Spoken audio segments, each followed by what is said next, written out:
All right, we are live. Welcome, everyone, to Season 1, Session 5 of our GURPS Monster Hunters game. I am today's GM, the Rigil Kent, aka Phil, when we forget to use our online pseudonyms, which happens more often than we'd like to think. Tonight, we will be down one player as Padre is out due to work. And before we get started, are there any immediate housekeeping things that need to be taken care of? I think he's out due to play, not work. No, he had a wedding thing today. Oh, right. Well, never mind that. A reminder, Eric and Finlay will be locked in when we start next week, as will Graham, but, even though Padre's not here. Last chance to clean up your mess. There is no mess. I don't know what you're talking about. About even. All right, well, if that's the case, then we shall resume. So about most of a week is actually going to flash by since the dream, which took place late on Monday. And I chatted with everyone via Discord regarding their characters, but we'll be going over some of that. So immediately following the event, most everybody basically rushes home to be with loved ones or race to their church of choice or something like that. And when I say most everyone, I'm taking and not PCs, because PCs do stupid stuff all the time. When questioned by Eric about why she's here with this strange dude at the diner, his sister Faith basically blows up at him, doing the whole. It's like, oh, now you give a damn about our life. Well, you can butt right the hell out. And then she's gonna storm out in a angry huff, and she will barely talk to Eric for most of the week. Yeah, you could butt the snot out there, Eric. It's her life. She'll do what you want.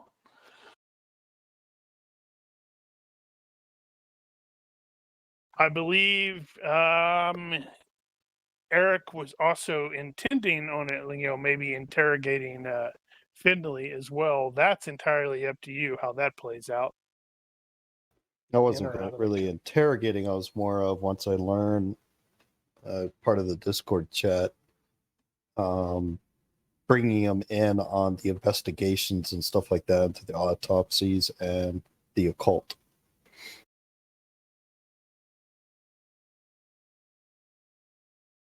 Yeah, to be fair, most of you guys still don't really know who the hell Finlay is. He showed up in your dream. He seemed coherent. He seemed intelligent, except for Hurt, because Hurt regained not coherence. What's the word? Lucidity. Lucidity. That's a good word. He gained lucidity at the end, so everything before that was it just silent? I don't know. Was it? Was it a silent lucidity? Yes, I get the Queen's Wreck reference. I didn't. And well, that's because you're like 12. And now I am really contemplating. I need to listen to Operation Mindcrime again. Love that album. Don't get distracted. Too That's what we late. do here. I think Comic Junkie dragged something shiny across my line of sight. Eric is going to exactly. Eric is also going to learn that his sister Patience has arrived in town, but whenever he does interact with her, he's going to find out she is in a super bad mood because, well, she was swept up into the weirdness and accidentally rear-ended what appears to be a state police lieutenant who just happened to be in town at the time. That's unfortunate. That is. That guy's an asshole. No, he seemed fine to her, if a bit confused.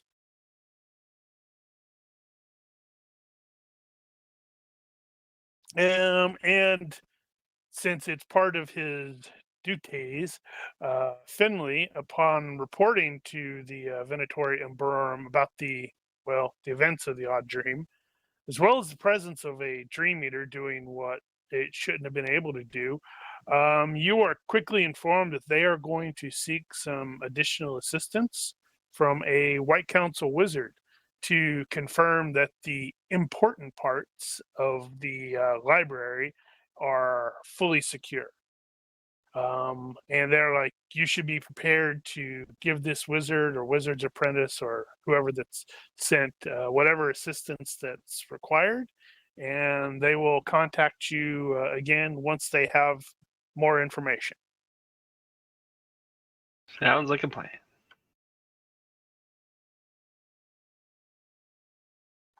As I believe I had mentioned, actually, I think it was only to Fran Javier because he was the only one that had actually asked about it. The initial thing, there's no quarantine or anything like in the town, because he was like, oh crap, I'm gonna have to, like call the feds or something like that. But everybody's only out for like at most 10 minutes. But still, it was kind of citywide. On Tuesday, somebody was about to say something. No, go ahead.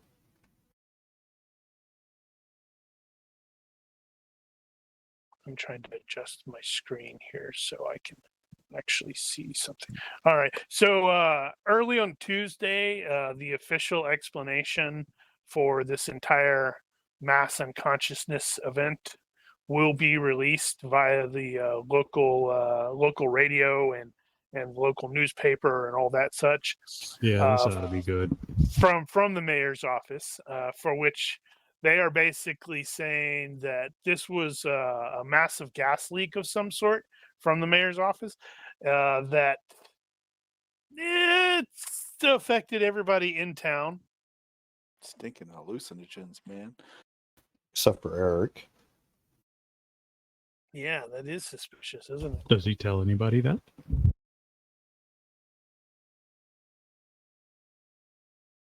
That's actually a valid point. It's not He like ha- anybody he is has- going to necessarily know. He's just happened to be. Maybe he woke up first. He has common sense, so he would not. I had forgotten he had common sense. He's like, yeah, I'm gonna. Oh wow, what a weird dream. There's going to be on Tuesday. There's like a city commission meeting, and where they're going to be going over their quick investigation and such like that. And that's where they again confirm that this was a massive gas leak. The Brian Little, the plant manager of the HHS factory, actually is present, and he is going to pledge monies to implement the necessary and probably expensive repairs.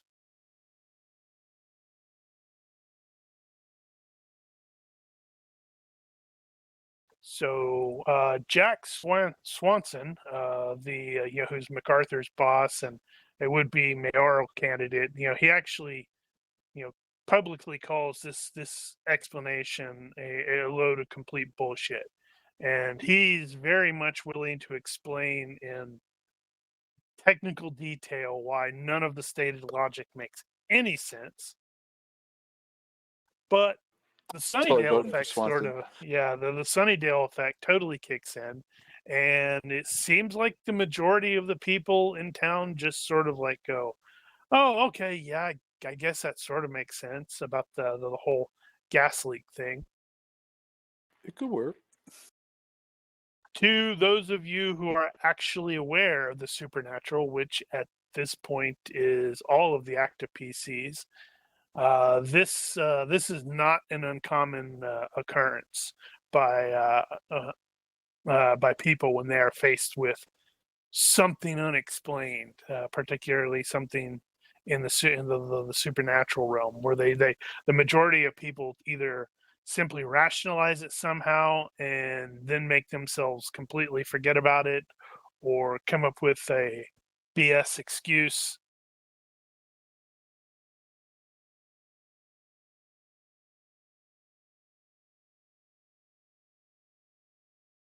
So there are going to be a total of 6 locals have died during the whole dream event. One was in a car accident.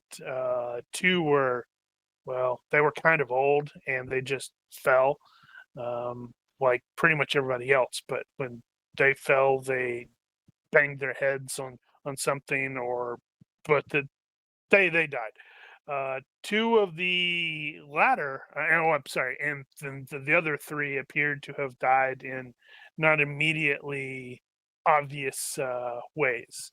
2 of the latter 3 are actually already known to the players, as they are Gillespie, whose eye burst and sand came out, and a construction worker who all of you guys actually saw, passed out at the diner and his eye burst.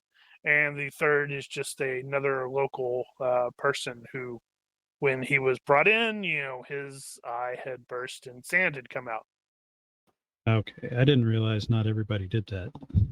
Not everybody did that, no. Because if everybody did that, then your eyes would have burst and sand would have come out. Well, sometimes stuff happens. I don't think you have regrowth, so that means everybody would have the one eye disadvantage, which would be amusing. Where if I went in and edited all of the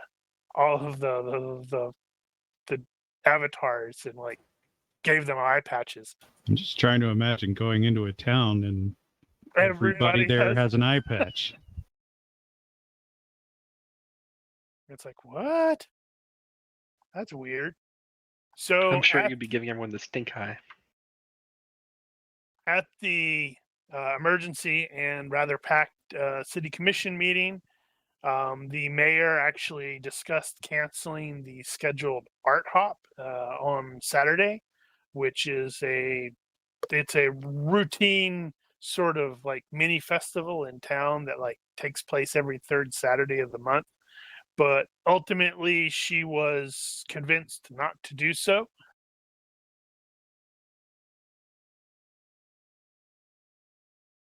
So let's see. Eric, McArthur, and Finlay are all going to be aware of it. Hurt, I don't remember how long Hurt's been in town.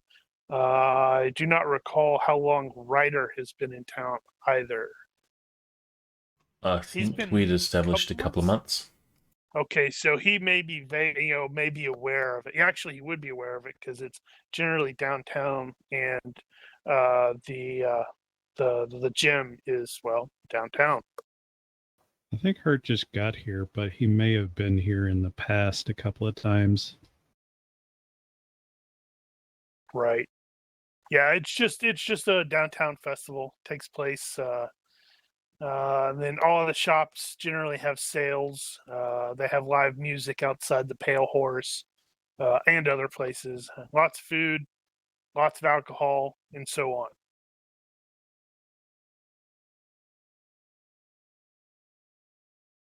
as I mentioned or chatted with Vern on Tuesday morning when he actually arrives at the high school, he will be greeted, or not greeted, but he will be met by Faith, who is going to officially ask for his assistance, as she, tells him that even though the vivid dream was, well, it was particularly vivid on in that little bit of time, but her dreams of fighting vampires are continuing to plague her, and she's getting a little freaked out about it, and he seems to have a clue about what the hell's going on, so she would very much like some help.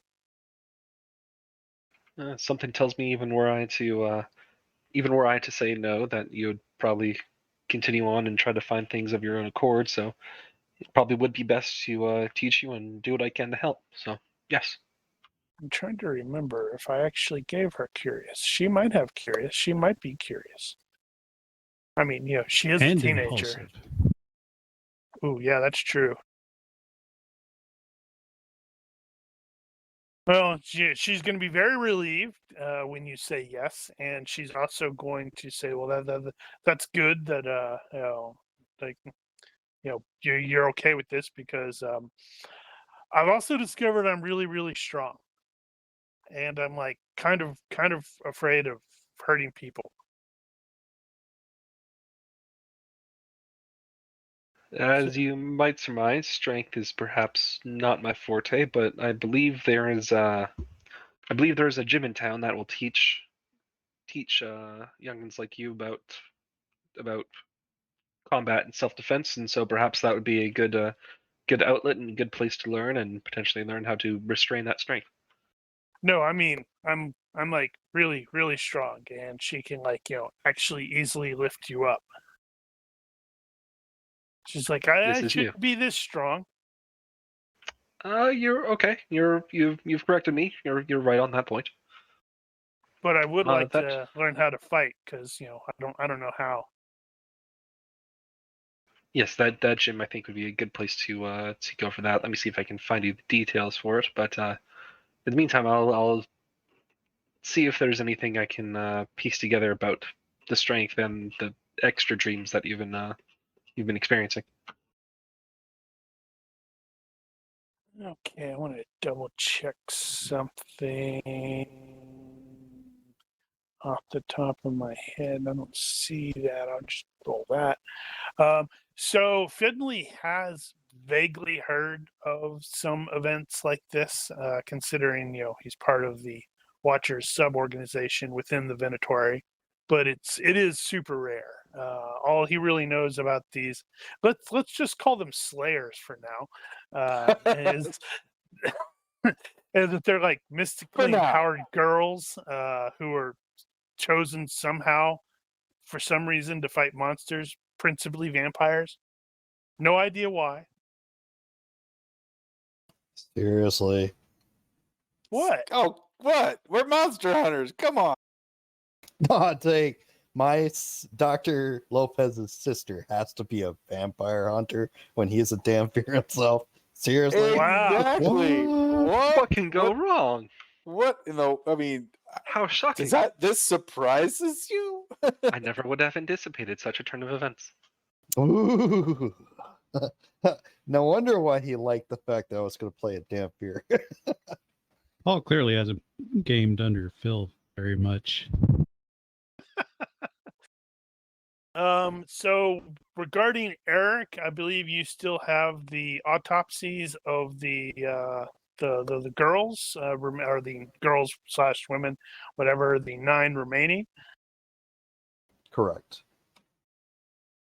On mid-morning, from on Tuesday, you will actually receive a visitor from the police department.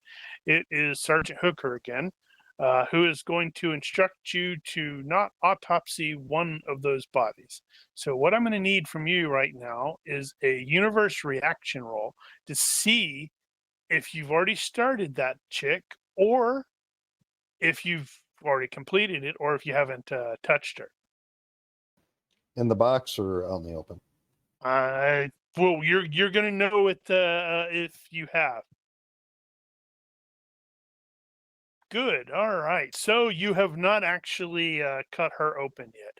And that's possibly a good thing, because Sergeant Hooker will advise you that evidently, based on the fingerprints, this particular girl was identified as a runaway from the reservation, and Chief Nine Fingers is coming in so he can officially identify her and take the body back.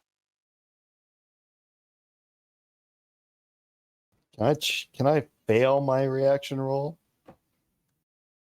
Nope. Why would you want to do that? I have my reasons. But no. Okay, so I will not autopsy the body and I'll keep it to the side.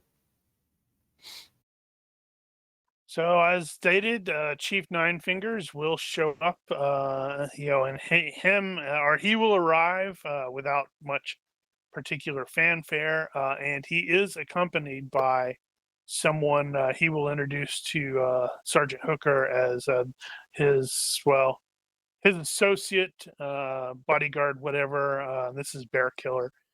The latter is, he's kind of large, and he just sort of stands in the background glowering at pretty much everybody, while the chief is he's friendly and polite to Hooker. Both of them, however, do react to Eric as if they had just smelled something that doesn't smell right.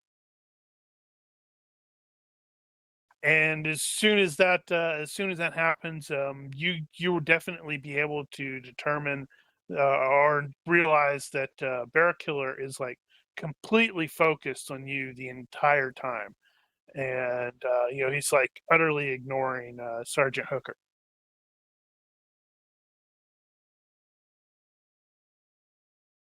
What are you trying to accomplish with that? Well, I'm based on their response. Do I feel like imminent violence may be ready to ensue, or what is their body language telling me at this point? Because knowing who I am aware that there's other things out there. Have they kind of detected who I am at this point? Am I getting that sense? Well, you're not going to be able to detect it to that level. However, you will definitely be able to determine that the bodyguard is, as stated, wholly focused on you, as if he is most definitely on the not the cusp of attacking, but more like he is poised to move immediately. He thinks you're a threat. Pretty much, yeah. Why would ever they think that? I wonder. It's because he smells bad. He didn't Smells like take death. good.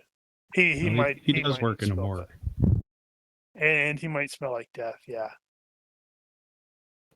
That's the reason why I've been around dead bodies. Come on, seriously. Uh-huh.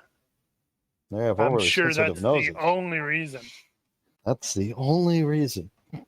So the chief will, he will mostly interact with the sergeant, and he will confirm the identity of the girl, and will inquire of her if they have identified the suspects and such like that, who are responsible for such a heinous crime. If I've been able to ascertain that information via fingerprints and stuff like that, I would provide it.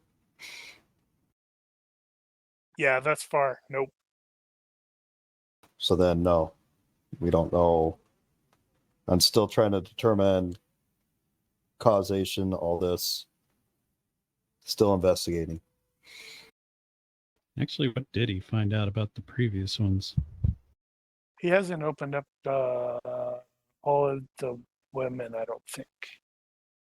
But he's started on some of them. I don't recall what specifically you found, if anything. Right. He opened up 3. They have the burns, the 5 little burns things over where their heart is. There's no rape. And once he did open them up, he did find out that, or realize that their hearts were gone. And I believe he also determined cerebral hemorrhage on the 3 that he had opened up.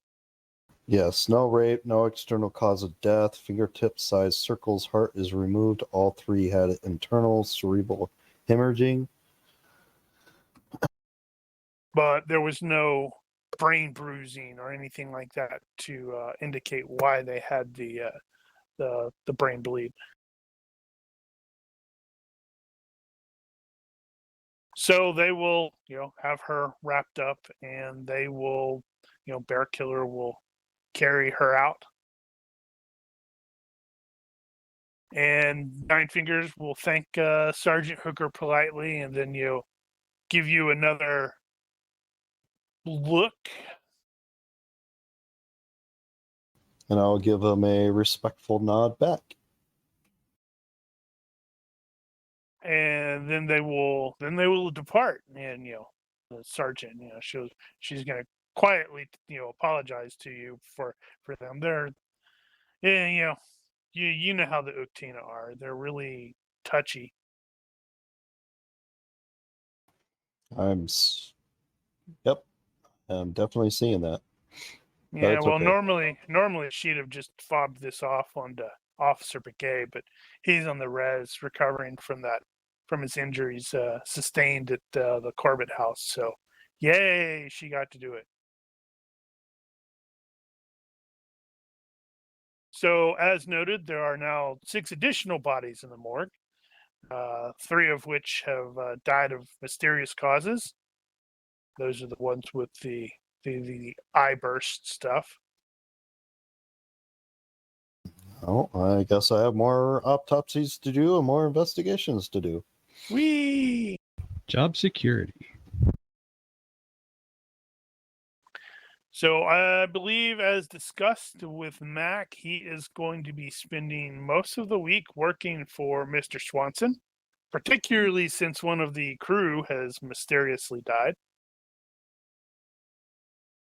Correct. Working with Swanson and spending a lot of his free time either, at the church and speaking with the priest, or every so often trying to catch a glimpse of his daughter to figure out, who is his daughter, etc. etc., etc., etc. So, in the time that he's working, he's definitely aware that Swanson is not buying any of what the mayor's office is shoveling, because Swanson doesn't try to mince words, and he is making it a point of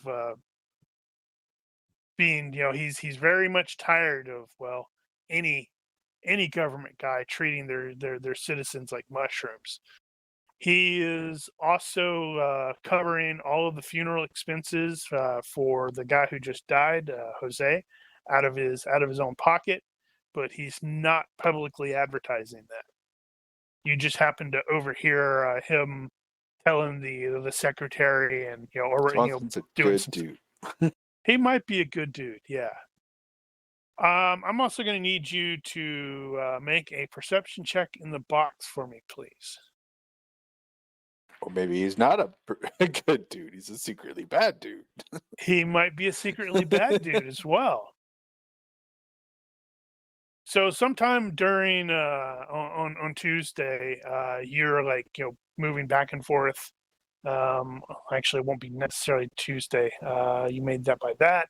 So during the week, let me start over. During the week, as you were going back and forth between various jobs and doing your other stuff, you realize you are being like sort of shadowed by some nondescript dude in a boring car who has taken a couple pictures of you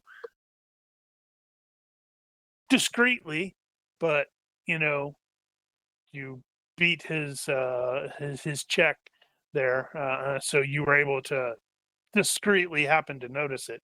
Can I discreetly happen to take a photo of him myself? I suppose you could, possibly. How I will do discreet so. are you? I don't know. What kind of discreetness is that? Is that just stealth? I would guess so. I can't think of what else it would be. Maybe shadowing? But no, shadowing is actively following someone. Stealth stealth is probably the most appropriate. Well, with that roll, just about anything. Success by 7. Yeah, all right. You are able to duck into a bathroom that happened to have a perfect view, and you're able to snap a photo of him on your cell phone. So now you have an image of this dude. I don't know what you're going to do with the image of this dude,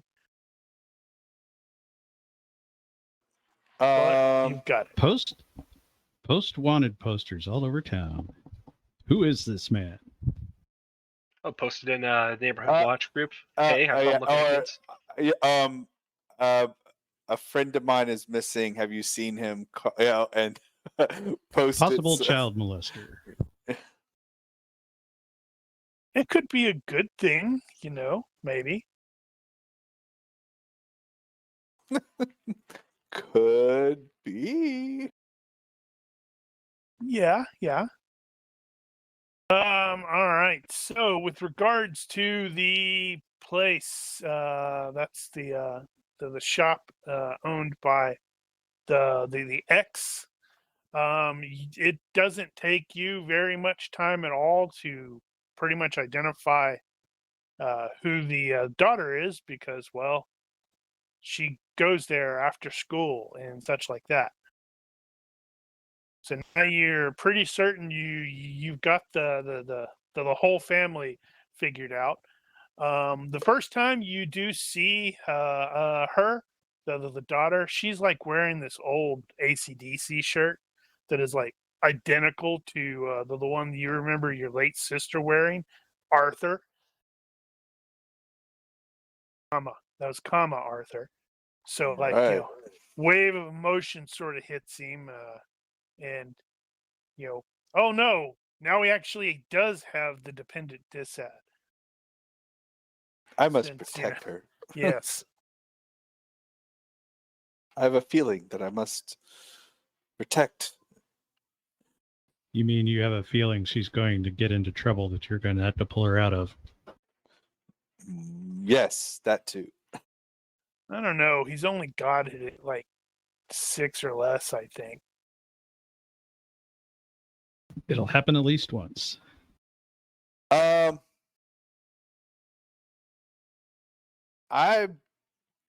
it, I'm gonna do shadowing really badly here. I'm going to see if there's a way to arrange a bump and meet kind of thing. Like, oh look, I just happen to be here too. Is there a store or a coffee shop that she goes to regularly? Hey, the gym was just down the street from the store. Yeah. To be fair, pretty much everything is down the street from the store. Well, that's why the store's there.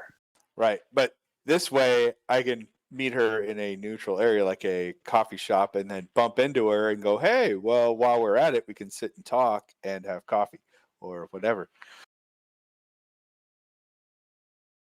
Okay, so... You meet her at the strip club. Oh my gosh. That's terrible. What are you doing? I'm about to go on. No! And you're like, what? You're like 14. No! Drag her out to her mom. Do you know what your daughter's getting up to? Hey, she's got to make money. Yeah. That would definitely. I have no idea how he would react to that. How would you react to that? Oh, I would lose my ever living mind. Just to say the least.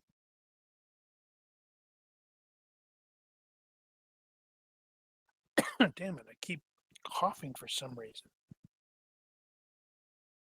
Is it a tumor? It's not a tumor. And now I lost my place. I have to go find my place again. We're all Or looking for our place. Yeah, so attempting to arrange a In this world? accidental meetup with her. So that'll probably happen later in the week. Let's see. So Ryder. That's true. That thing is coming up. Oh, yeah. The art hop thing. Maybe that. So Ryder will actually be contacted by Ash on Tuesday, who will tell him that he has got some intel for him if he wants to stop by. He does indeed. All right. So once he's there, he's going to advise you that he actually was able to track the cell number that you provided of your mom. And whoever this is really, I can't remember if you told him who it was or if you just asked him to track the number. No, he kept the identity secret. Well, he might have forgotten about it anyway, because if I can't remember it. But he's like, whoever it is really good at staying off the grid. But he has been able to track its movements over the period of time. It looks like the last time it was actually turned on was yesterday in Albuquerque.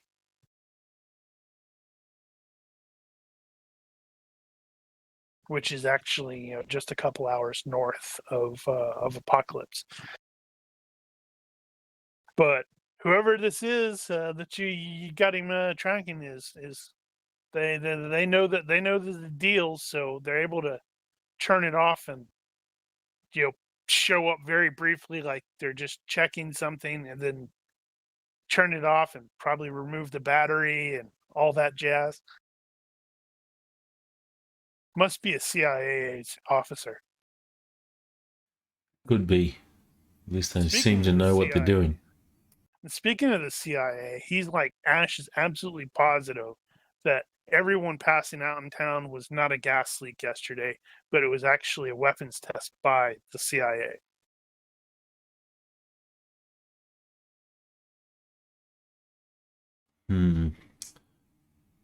Would Ryder let him just run with that?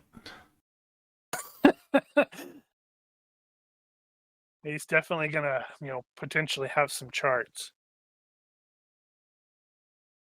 Because honestly, who would actually notice if a nothing place like Apocalypse, if everybody just died? There's nothing to say whether he would or wouldn't. He'll just let him run with it. Oh yeah, that's interesting. Yeah, tell me more. And he will go into great detail, and you'll get like a impromptu history lesson about all of the bad shit the CIA has done over the years.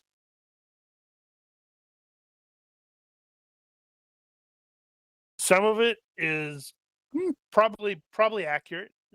Some of it's definitely accurate because they've said so. Some of it is probably bullshit. Some stuff about Majestic 12, some stuff about this The aliens. consular operations thing in Latvia.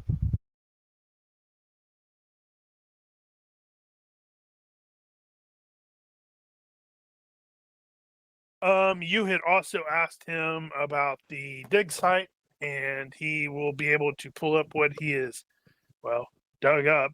No pun intended. I think there's Um, also some names, like who's involved out there. That's one of the things that Right.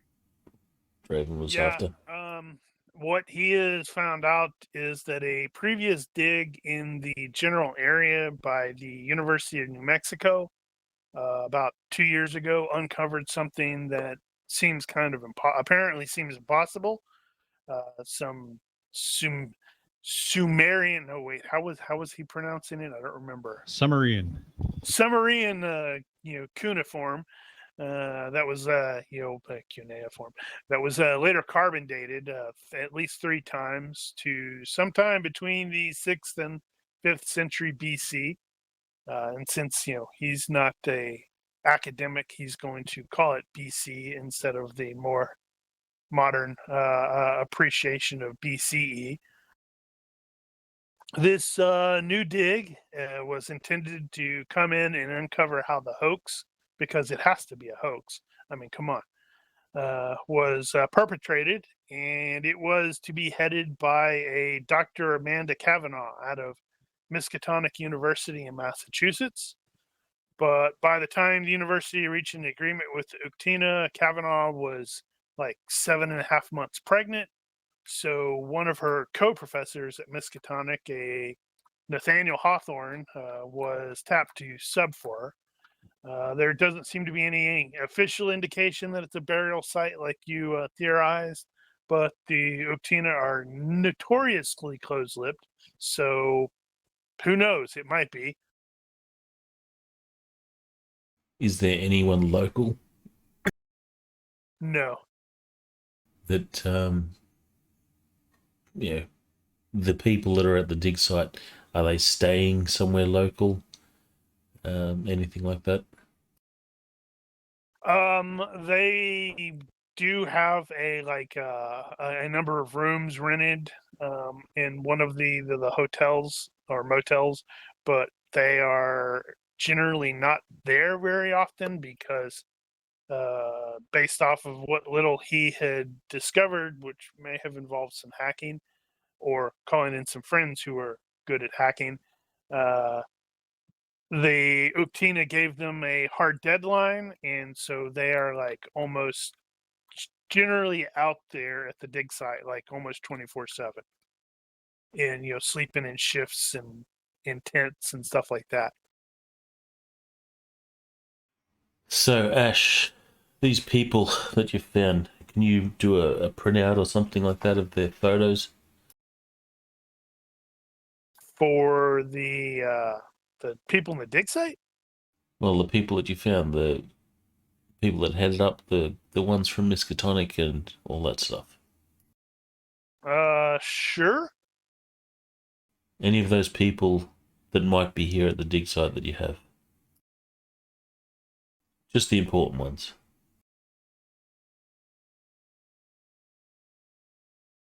Ultimately, that's probably just going to be the guy in charge. I mean, the other people are like undergraduates and stuff like that, but he can still print out like Facebook pictures or TikTok or whatever. Yeah, that'll work. What's TikTok? It's a CIA cover organization working hand in hand with the Chinese communists. I can't remember what their name, what their intelligence CCP. agency is. No, the intelligence agency. I can't remember what it's Oh, called yeah. off the top of my head. And then he meanders off into another. You're not so sure if that's remotely accurate. Since Draven actually has no idea what TikTok is, he will probably believe some of it. I mean, it's the damned aliens, man.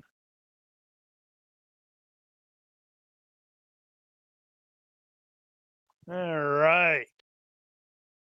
So let's see. On Wednesday even, Finlay is going to receive a phone call from Lieutenant Graham, who finally found got some time.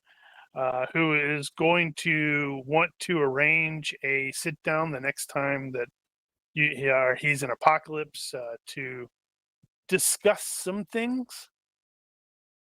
Very well. The other call he receives is from the Venatori, who will inform him to expect a Wizard Torres in the near future. They are unsure exactly when she will be arriving because, well, when they asked her, she gave them a cryptic Tolkien quote about never being late and always arriving when she meant to. But they will also provide you with means of actually confirming her identification. Make sure that she actually is who she says she is. Oh my God. Will is totally Gandalf. Will? He's not. No, not Yeah, Will. no, he's our Gandalf. He's gonna be like the old man in the group, and then he's gonna go off researching and come back and say, "Is it secret? Is it safe?" Well, technically, I think, oddly enough, McArthur's the oldest, which is scary. Yeah, he's like 42, and Even against He- Will? yeah, Will's only 40. Oh. I guess he just grayed early. Well, yeah, maybe. He doesn't have the awesome beard genes. He just acts like an old man.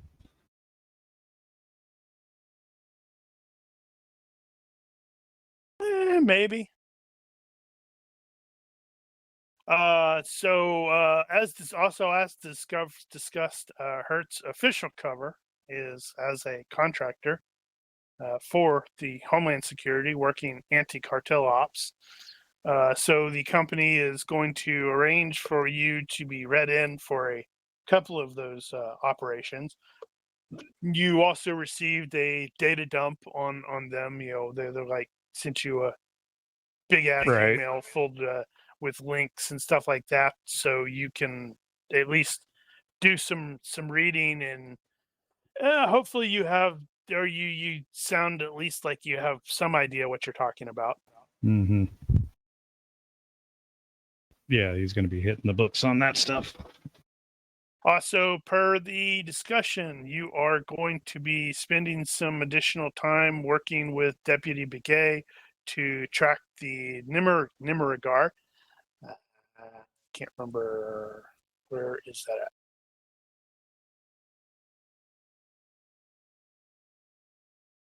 That is the spelling, which is apparently quite difficult based off of the whole pheromone thing. And Wednesday, while you're out in the boonies in her Range Rover, you end up having a bout of very aggressive sex, which she blames on what your smell is doing. It's driving her nuts. The scratches on your back and the bite marks will hopefully be healed by the next day. Hopefully. It happens all the time. And let's see, Mac, you said you are spending some time at the church. There's the Catholic Church. There are other churches, but I didn't bother taking pictures of them. Because you know how it is. Catholicism is Christianity. Even though that's totally not accurate. You wanted to end up speaking to the priest in charge, and that is Father Andrew, as discussed. So I don't know how much detail you actually go into here. Because, it would probably be kind of feeling him out. Starting by asking. That's what I was doing. Out, not up.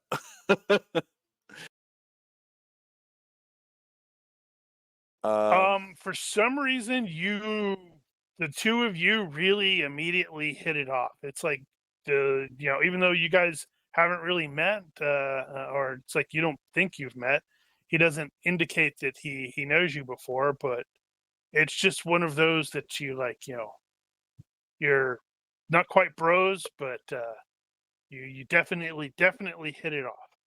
You weren't an older boy or something like that? Not like that. So I'm just going to go with the assumption that what I feel a kinship trust, and I'll kind of An ease him uncanny into kinship. I'll kind of ease him into it, but I will kind of let it all through or let it out what's been kind of going on and the weirdness he's seen and stuff.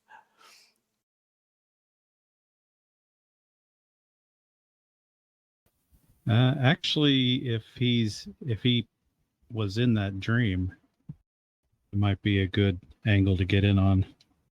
Right. Okay, so the whole thing is coming out to him then. Yes.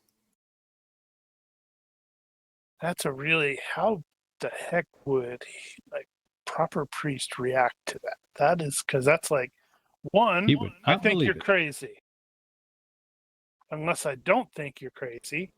Or kind of play it up as has there ever been any scenario where stuff like this has happened, that kind of thing, or what would it mean if this were to occur, and such and such. And You could just do a reaction roll modified by how radical or fundamental the priest is. Well, that's making some presumptions about the priest. He may be completely read in. Or he could be demon possessed. He could be demon possessed. Heck, he could have a demon girlfriend. Who knows? He was your torturer in hell. His eyes can go glow yellow. Okay, I like that idea. I want to see him knife him.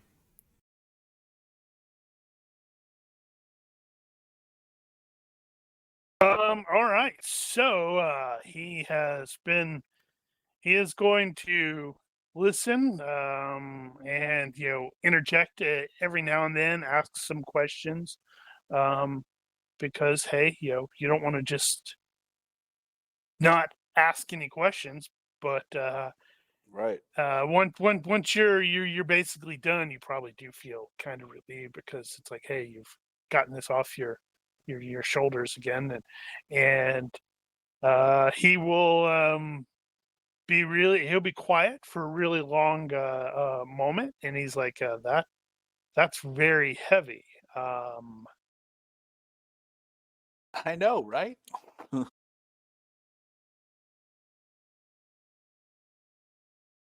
Do you have any proof about this whole swap thing?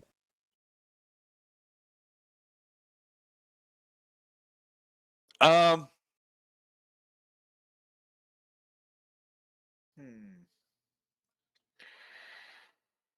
Proof.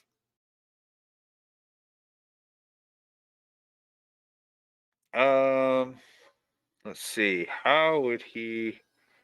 Okay, so how about this? I don't know if this is a way of using serendipity or whatever. He'll kind of move around like he's like talking and walking, and uh, during that, when he's asking, he'll be like standing with the prayer candles behind him, backlit or so.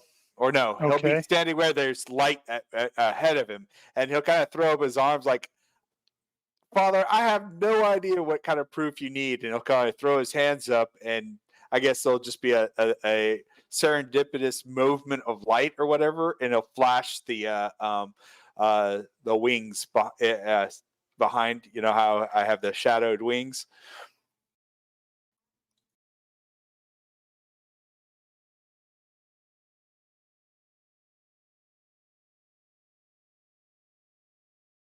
Right. It's for those of you who are unfamiliar, it is similar to the way the angels in Supernatural would flash the shadow wings. I believe it is a perk. No, yeah, it's a perk. What did you have? It's a shtick. Yeah, it is Yeah. a shtick. What did we determine it was? It was not I a wanna- menace, or what did we say it was? It was a shadow of angel wings shtick. Yeah, but I'm trying to remember what It was. we I thought it determined. was an intimidation kind of thing. Yeah, I or- think we were basically saying it's Oh. effectively the intimidating stare or for was it demons fearsome look? and Oh, right. fearsome stare, fearsome look for those of evil types. So It's very just small basically, band, very. it's just basically the fearsome stare. You just renamed it. Right. Okay. So you do that, and the wings flare up, and he's going to exclaim in surprise. Quickly cross himself. And I'll turn around and look like I don't know what's there, like expecting something to be jumping out at us. What Well, you see, Father? I saw the wings of an angel. Well, I've never heard of this sort of thing, but I can make some discreet calls to some other some people that I may know, and see what I can find out to hopefully help you with this. Well, I mean, it would be great, Doc, but I feel like I need to be doing something. It's like I don't know, I feel stronger or faster. I know it sounds so weird, kind of lame to say it that way, but you know, I need a purpose. Does that make sense? I need to be. Yeah. Yes. Well, It's like I've been given a gift or a second chance, and I don't want to waste it. then don't.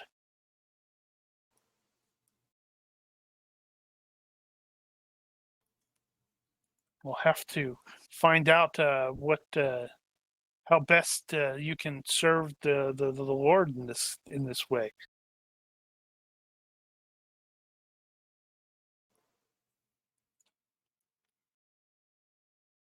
Okay. Yes. Well, that's interesting. Well, then I will need your guidance, Father, and then Well, you'll have to start coming into church then, yeah, attending mass. We'll find out what's going on together. very well. Perhaps you will kick ass for the Lord. I kick ass for the Lord. Love that movie. Dude, I could barely make it through the very first scenes. It was so gross. The monkey scene, the monkey, just the beginning where the monkey's throwing blood all around. I was like, okay, I can't do it no more. Yeah. I don't think I actually watched that one. What is it? What the hell's the name of it? Dead Alive? Yeah, I Is that don't right? Dead remember. Alive. Is it? Now I gotta find out. I remember that. I remember seeing those elements, or when did I see that? I'm pretty certain I was still in the Army, and it was when I was in Fort Benning. Yeah, it was my Dead second Alive. duty station, and I went into one of my buddy's barracks rooms to get something from him, and he was watching it, and I think it was the tail end. It was with the lawnmower, and I was like, Yeah. "What the hell are you watching?" Dead Alive. That's it. The Sumatran rat monkey. Yeah, I'm gonna have to bring that in, aren't I? Sumatran rat monkey. Run away!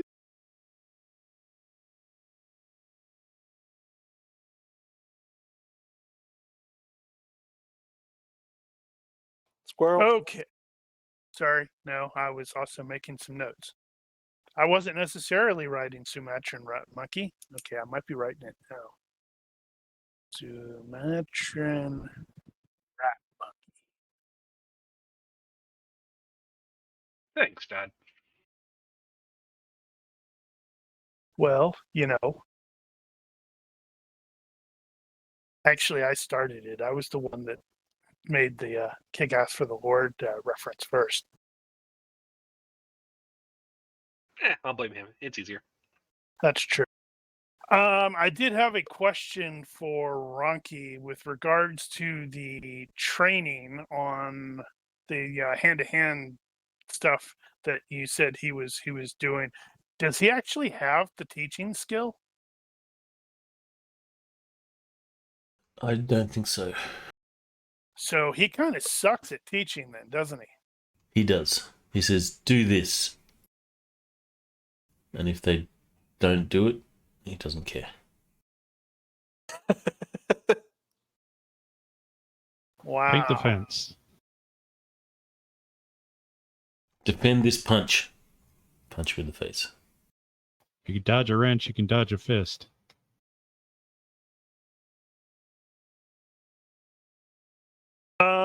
So What does go teaching ahead. default to? I don't know. I think it defaults to the thing that you're trying to teach, minus something.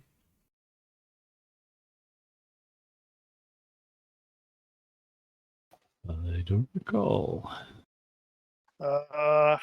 Teaching default IQ minus -5. 5. All right. Yeah, it doesn't In look that case, he's not really good at teaching at all.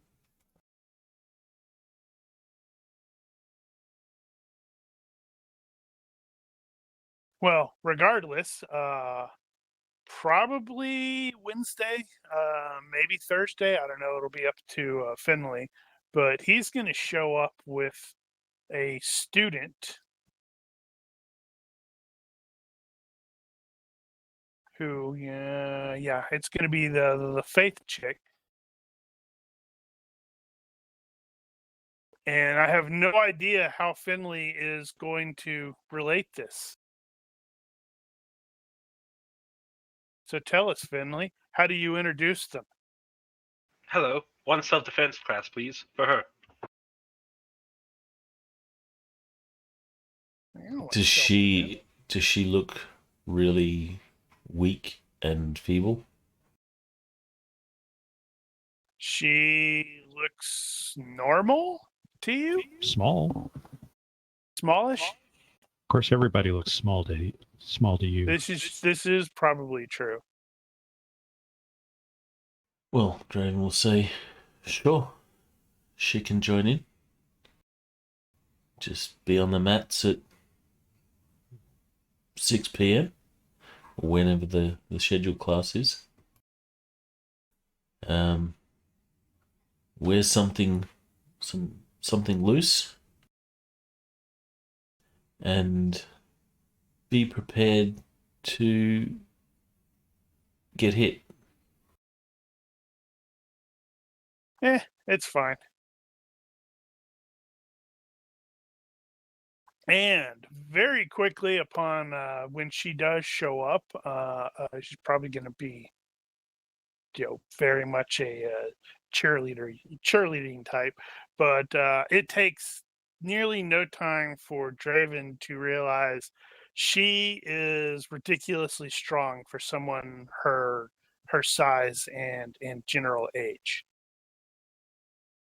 You are fairly confident you are stronger than her, but probably only just, and which is probably likely something that's causing him to go, huh? She's also very, very fast, but not particularly super coordinated. No, that's not the right way to put it. Well, Draven's first thought is probably going to go, is she someone that he has to kill?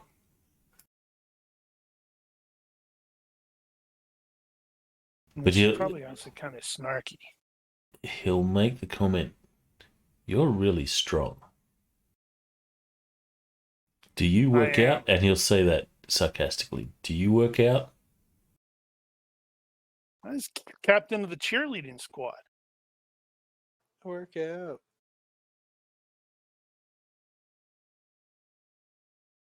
But the extra strength is definitely new. I don't know what happened. Is there anything in Draven's arsenal of hidden laws that might have a vague explanation? Let's see. Let me actually look through your stuffs. You've got cryptology, demons, lycanthropy, vampires. Yeah. So he has probably vaguely maybe heard of, well, like the vampire slayer rumor, myth, whatever, among various hunters, but it's probably like treated as if it's more of a fairy tale.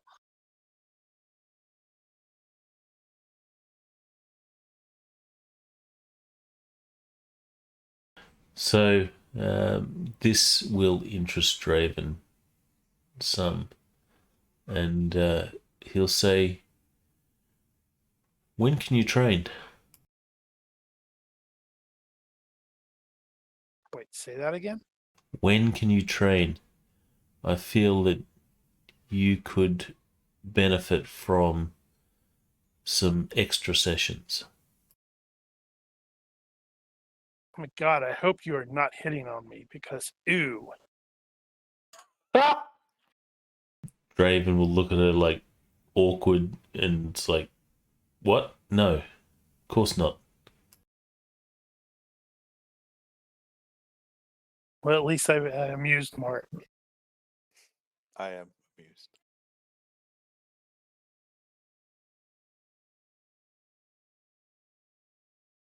Yes. That's if you're interested. I get to hit things. That's pretty cool. Need to order some more Wing Chun dummies. Keep breaking the arms off.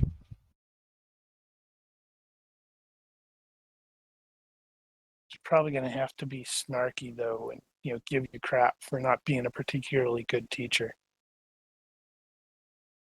It'll be like your first step is to mop the floors, and then he'll just start going through all the things that Draven is responsible for doing at the gym in exchange for running, allowing him to use the gym. Yeah, I don't think so. Your training is coming along really well. As she's, breaking another mop over him. Have you heard wax on, wax off? As he looks out towards his car.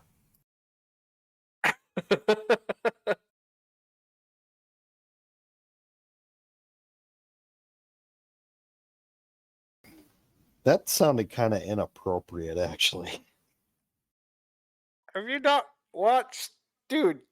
No, I know where he's getting at. Wax on, wax off, Karate Kid. But, he's saying it towards a woman while looking at his car. You're the wax on, wax off.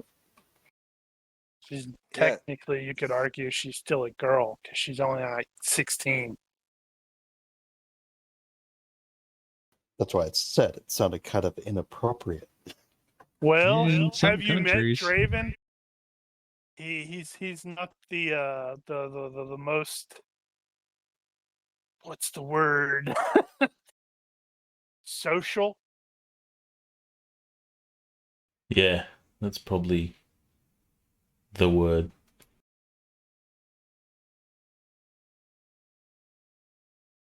So it was Finlay that brought her in. Yes. Draven's going to ask, how do you know this girl?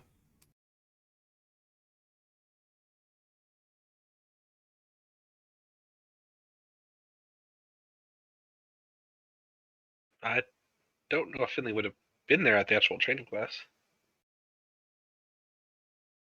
Well, you probably would have stayed at least to watch the first lesson. Oh yeah, if it was close enough, then yeah, sure. She's a student at the high school. I'm working the librarian.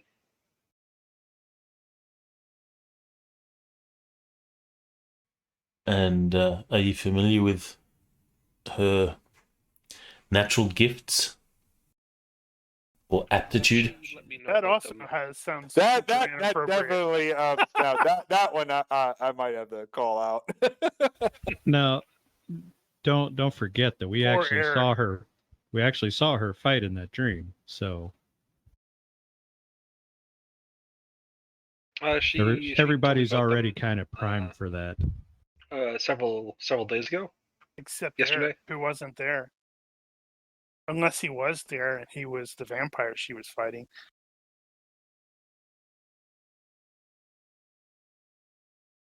Sorry, say that again, Andricus. I was talking at the same time as you were. She told me about them yesterday, I believe it was. I see. Well, I think there's a talent here that should be how do I say it without honed. He's like, how do I say it without it sounding super inappropriate?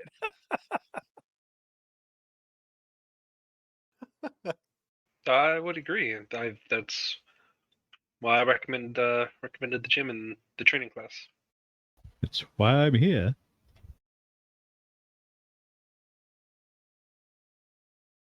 Then after the lesson, Draven's going to again sort of take her aside so that there's no one sort of able to overhear, and he'll say, "Look, you have some special abilities. I think you need a different type of training. Ew. Ew. When do you think you're available?"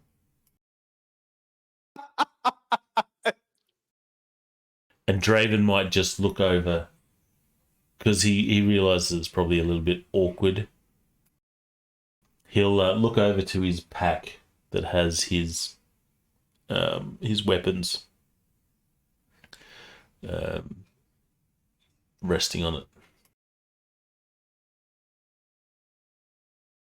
Are you trying to be gross? No, I'm not trying to be gross. For fuck's sake, do you want to learn how to fight or not? Oh, you're talking about more fighting. You don't talk to very many people, do you? Say, no. I'm offering to teach you how to fight.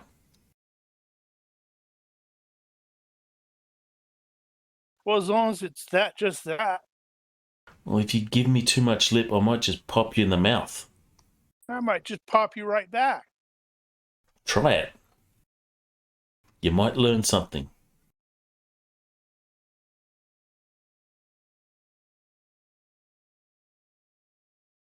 Getting off to an appropriate start. Yeah, That I know, would be right? awesome. Watching them beat the tar out of each other. I don't know. I think a lot of people would probably be freaking out at a 6'6" dude, fighting, beating up this, cheerleader. That's assuming he's not the one getting beaten up. Oh yeah, I mean, unless she got very very lucky with some rolls, he would probably be able to take her down. So, do you want to learn how to fight or not? The stuff Thought that you need to Thought learn, she was going to take a swing. the stuff that you need to learn, I'm not going to teach in a regular class.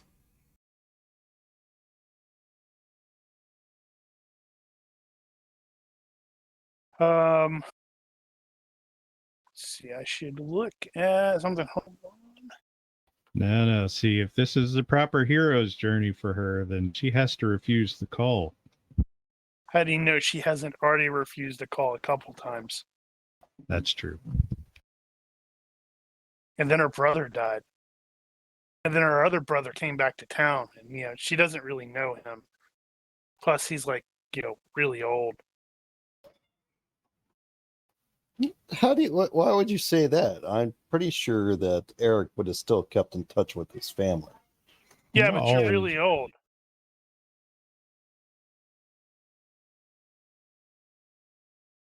I'm 35.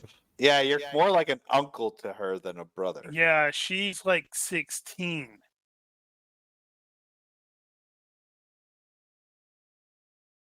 So she's going to look at Ryder for a long moment, and clearly thinking it through. She's like, I don't want to learn how to fight. I want to learn how to kill vampires. And then she's like clearly watching him, waiting to see how he reacts to what she said.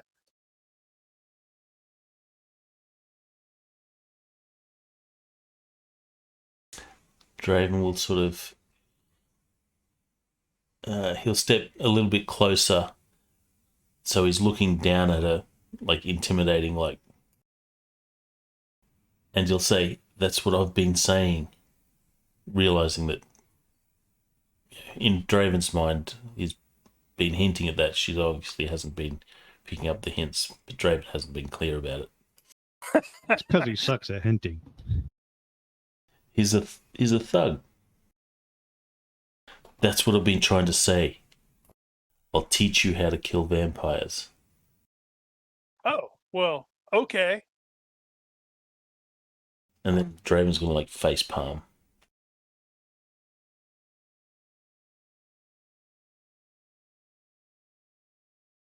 So when are you available?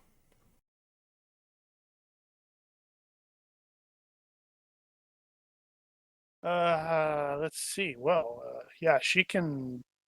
Well, she's still got school. And it's generally going to be, she'll have to coordinate with Finlay because he's teaching her the more scholarly aspects of this garbage, too. She's also got cheerleading. Well, she's kind of bored with that.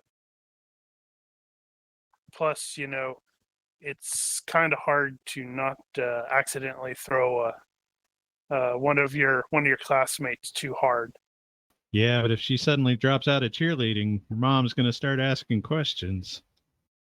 Hey, her brother just died.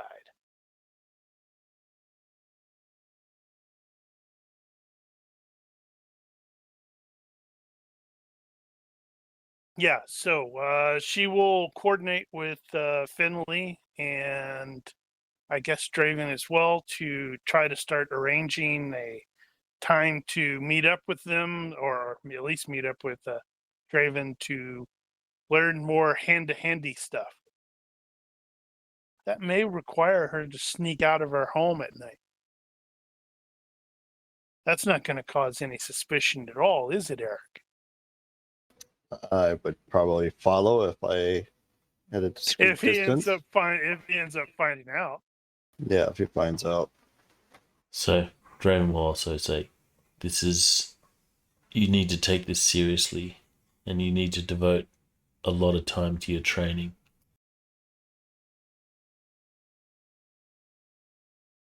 Also, And you're going to need a montage. Draven's going to try and think back on some of the wise words his mother would try and explain to him, and he'll just fuck it up. He'll paraphrase it all wrong, and it'll just sound bad. Now I'm trying to envision a screwed up paraphrase, and it's just like, what? Look, when my mum said it, it sounded a lot better.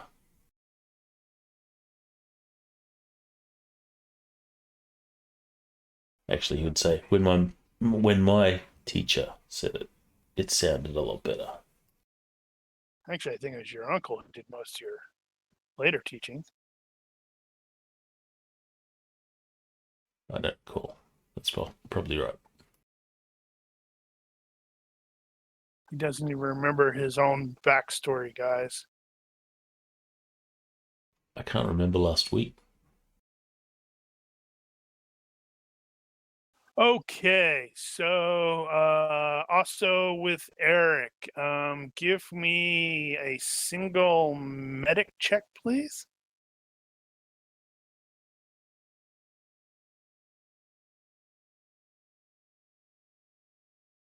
Damn, success by 7. That's pretty sweet.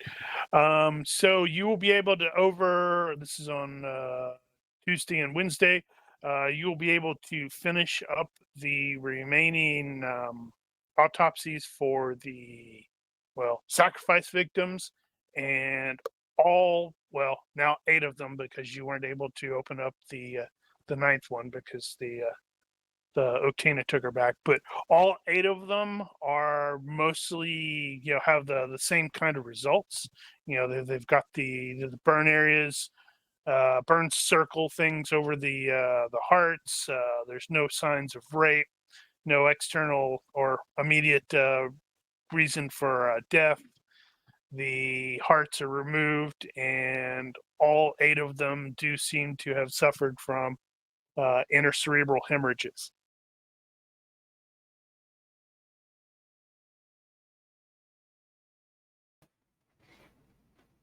I need someone who may be familiar with something related to the occult on this, or at least start doing some research. Yeah, pity he wasn't in the dream, so he doesn't have a clue who Finlay is, unless he's a creepy high school teacher who's macking on his sister. Yeah, he saw him at the diner. Yeah, macking on his sister. Exactly. And since Faith kind of blew him off and didn't really explain why,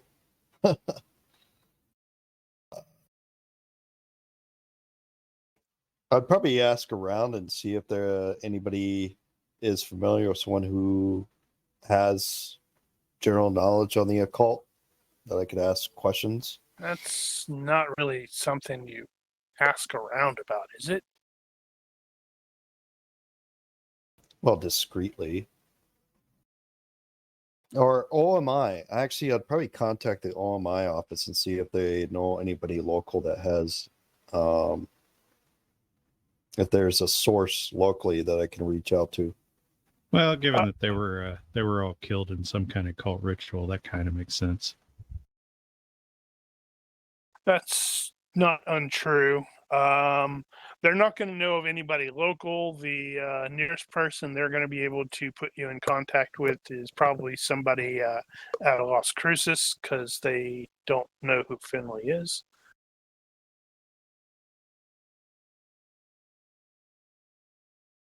And then it's going to be one of those where it's like it takes a bit to arrange an actual meeting, and such like that. You indicated, I believe, also that you were going to be checking out the other corpses. You made a success by 7. So with a success by 7, you are able to determine that the sand that came from the burst eyes from the 3 corpses who did that, Gillespie, Jose, and the other guy, that is identical to the weird, you originally thought it was salt, but now you're not actually sure that it is salt, that you found in the shape of the hand next to the burned up corpse out at the blown out house, and also on the floor of the morgue after Corbett's body disappeared. Wow, so there's a lot more connection between these bodies than I thought.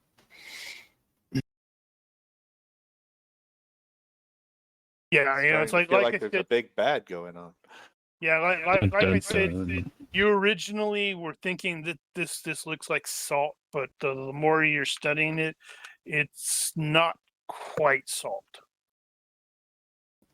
Soon, well, that might give me another way of thinking about this. I would ask around if anybody is familiar with geology, minerals, and I'd have a sample with it that they can maybe determine what this really is. Is it salt? Is it sand? Maybe go into the school for, see if anybody there has, laboratory equipment, whatever.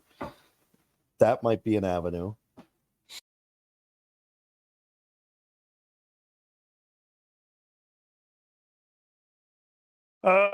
Yeah, so in Apocalypse, it is going to be difficult to have appropriate lab equipment. You would probably end up needing to send some of it to either OMI in Albuquerque, or perhaps a place in Las Cruces. It's probably more likely to be going to OMI, because OMI, I believe, is on the University of New Mexico campus, so they're going to have access to appropriate laboratory equipment. Local oil company might also have a chemist/geologist. That is a valid point that I hadn't considered. I wonder if they have a local oil company.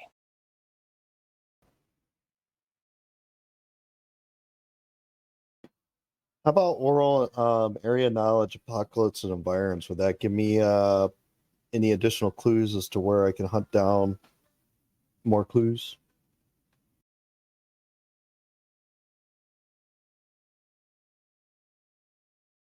He needs a clue wall.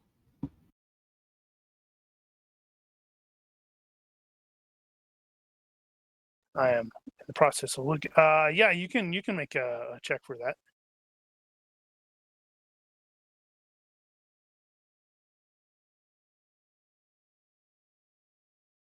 Let's see.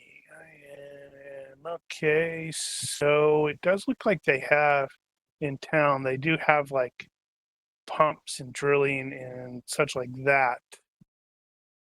Is that right? Yeah, they do have a place for that.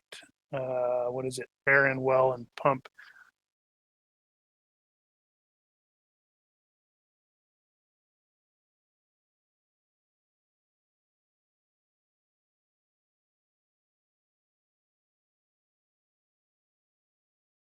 $8 a.m. to 4 p.m. Okay. Wait, no, that's not right. That's in Las Cruces. What? Well, it's not that big of a surprise. I mean, No, the map is like telling me that. Oh, modeling drilling. Sorry. Water well drilling and pump contractors, drilling and boring contractors, oil well drilling.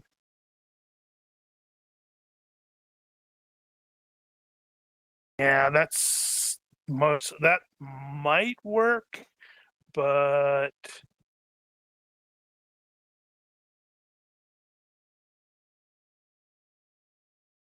yeah, your suspicion is probably going to be that your best options are to get it to a dedicated lab, or at least a sample to a dedicated lab in either Albuquerque or Las Cruces.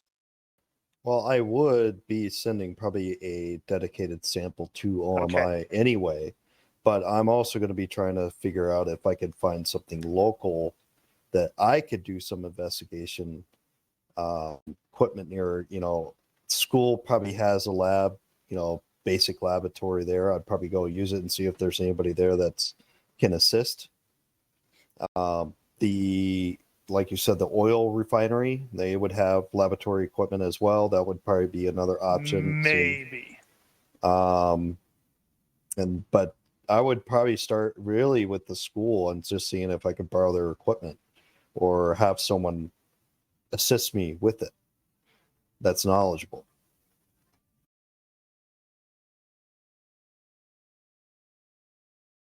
I'm trying to get an in of having Finlay be pulled in. I'm trying to figure out a He way is of not doing that kind of scientist, though. He's not going to be. You get there, it's going to be one of those. It's like, all right, well, if you need this sort of thing analyzed, you would end up, coordinating with a hard science teacher, a chemistry teacher, or something like that. And Finlay is more of the soft sciences, which some people would say aren't really sciences at all.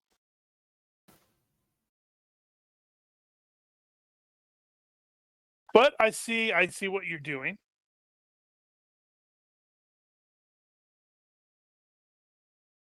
Yeah, I'm looking at this Malden Drilling. They actually have a website. Yay! Of course they have a website. Nearly everybody has a website.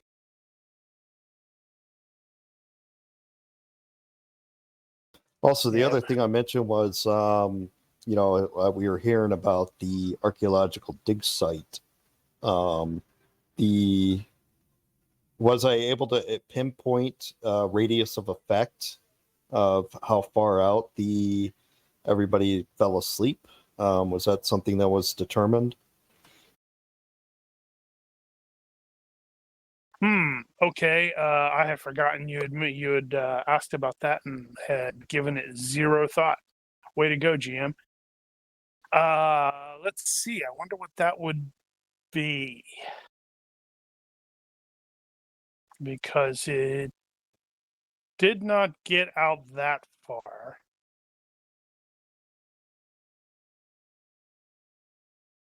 Yeah, how would you determine that? Oh, the hospital is going to check everybody out, and they're going to have reports of where they were. So they're going to the hospital is going to look at it as an epidemic. So they're going to trace everybody. What are you talking about? It was a gas leak. The mayor's office said so. And they're going to want to find out where the center of the leak was. Exactly. So, based on the gas leak, where was the source of the gas leak?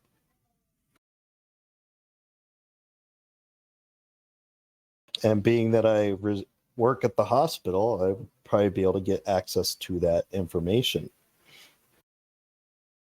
This is It seems like the hospital would be the most likely valid place. point. Yeah. The you're not sure what the epicenter is. Actually, that's probably kind of confusing them as well. They can't really sort of track down an epicenter per se.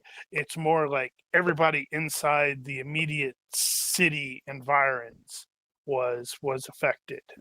If someone was hold on, let me remember to share. We got the map.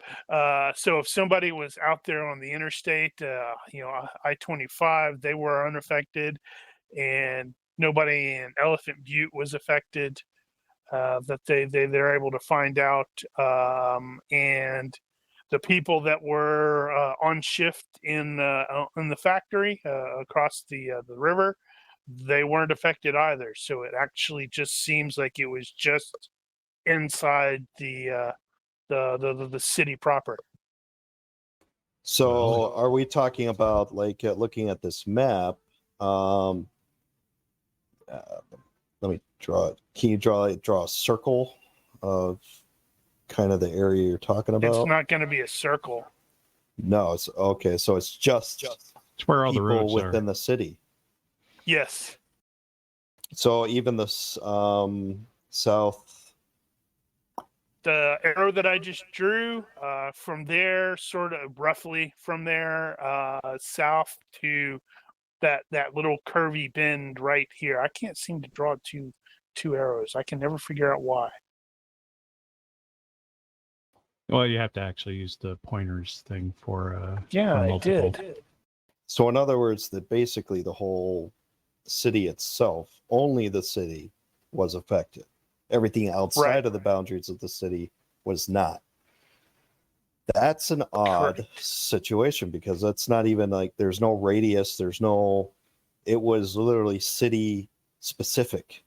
Well, that would just suggest it's some kind of person-to-person transmission. It happened. Of course, it'd be really fast because it's everybody at once. So it sounds like you're buying into the conspiracy theory that Jack Swanson has espoused. It's like where he's basically saying this wasn't a damn gas leak. Gas leaks don't work like this. Well, I have common sense. I know it wasn't a gas leak. Plus, I didn't fall asleep, even though I'm not telling anybody I didn't fall asleep. I would have been kind of in a little bit of a panic when everybody fell asleep, and I'd be like, okay, time to be a doctor. Make sure everybody's safe, not harmed, first aid, get them in comfortable positions, yada, yada, yada. And then try to figure out how. By about the time you're finishing with the first aid, everybody's starting to wake up. And you're like, okay. That is odd. What happened? Oh, yawn. Oh, I'm waking up too. Oh.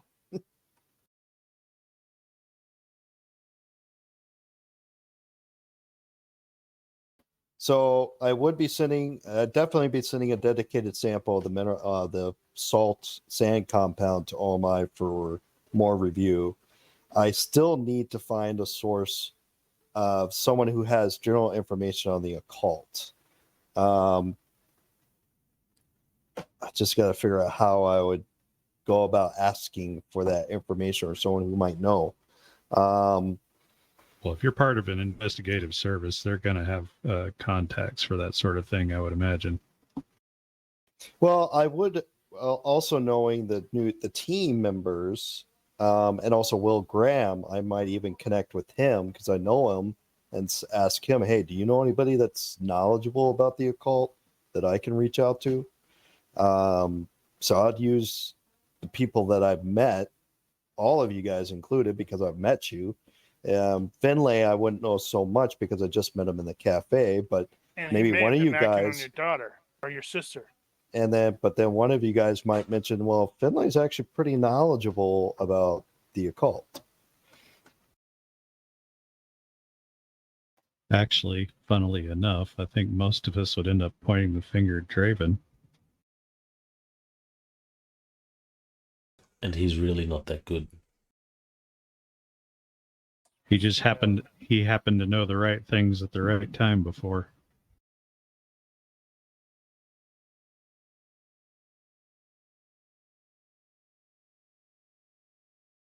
I mean, how well known is Finlay in the area as to reputation? Does he seem to be a know-it-all in the area? Does he seem to be a knowledgeable person? Is he someone that most people would come to and say, oh yeah, if you want to know this, go to Finlay? I think the most likely scenario when it comes to Finlay would be that it's probably pretty reasonable for you to take a sample to the high school and try to use their lab gear, in which case you run into Finlay, ask him about his sister, and he might say some smart things.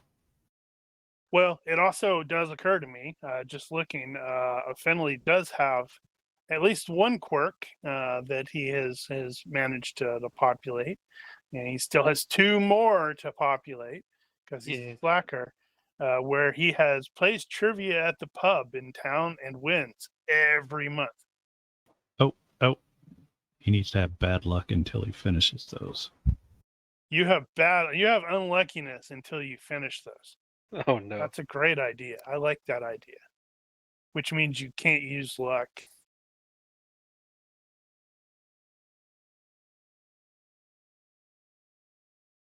Also, I did mention that with the autopsies with the corpses from the house, I would have generated 2 reports. One report that was 100% accurate. The other report would have been basically indicating, oh, this is how it could have happened. Don't get them mixed up. Exactly.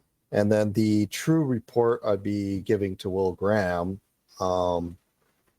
so that we can also investigate that together.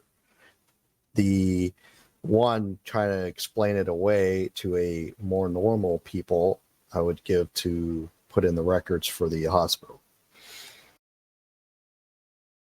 Yeah, but he's not going to get fired at all.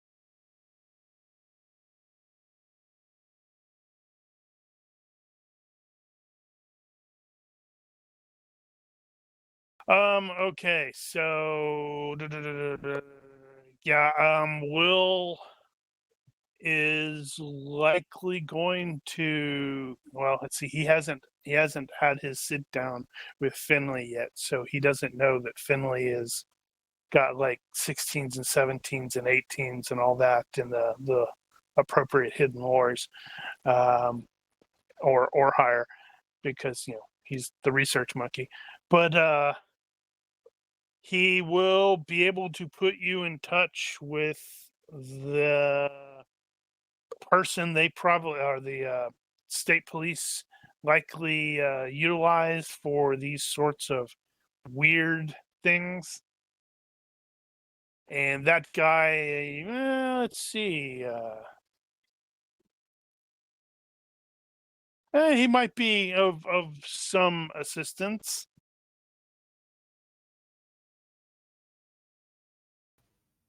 I would try it out. But he's going to end up, once you get him on there, and I don't know how much explanation stuff you're going into, but he will need a little bit of time to do some research, try to see if there are similar cases that he's aware of.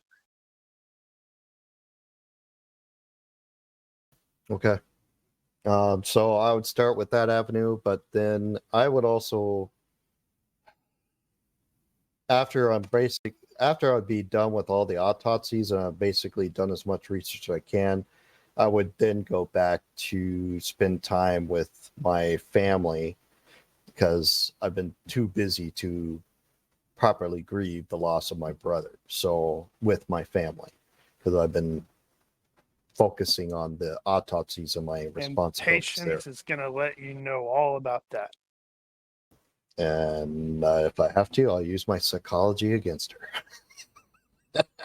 Everybody drinks. Everybody drinks. And speaking of the family, the funeral is scheduled for Sunday after church.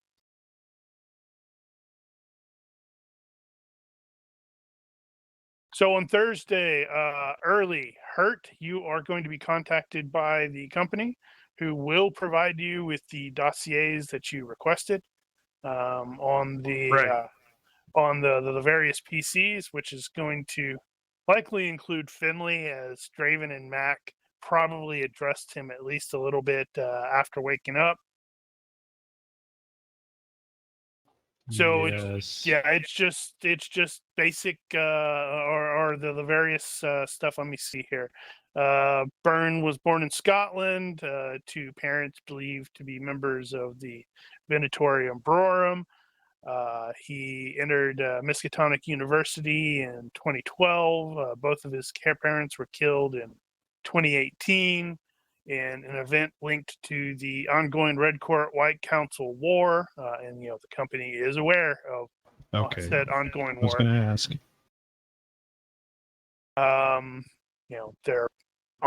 They're more likely to side with the wizards than the vampires. Seems reasonable. I mean, they probably will. If you ask them, what's your opinion of the White Council?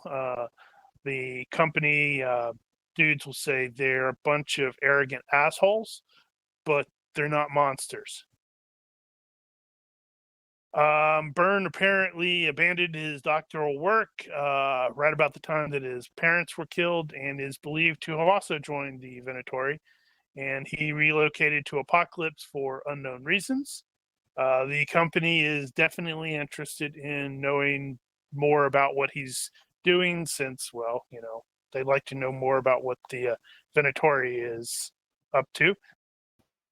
Now, Hurt was lucid when the Dream Eater thing came up, so he will bring up the Dream Eater and the whole situation that happened there. He is going to fill them in on that to the extent that he knows anything.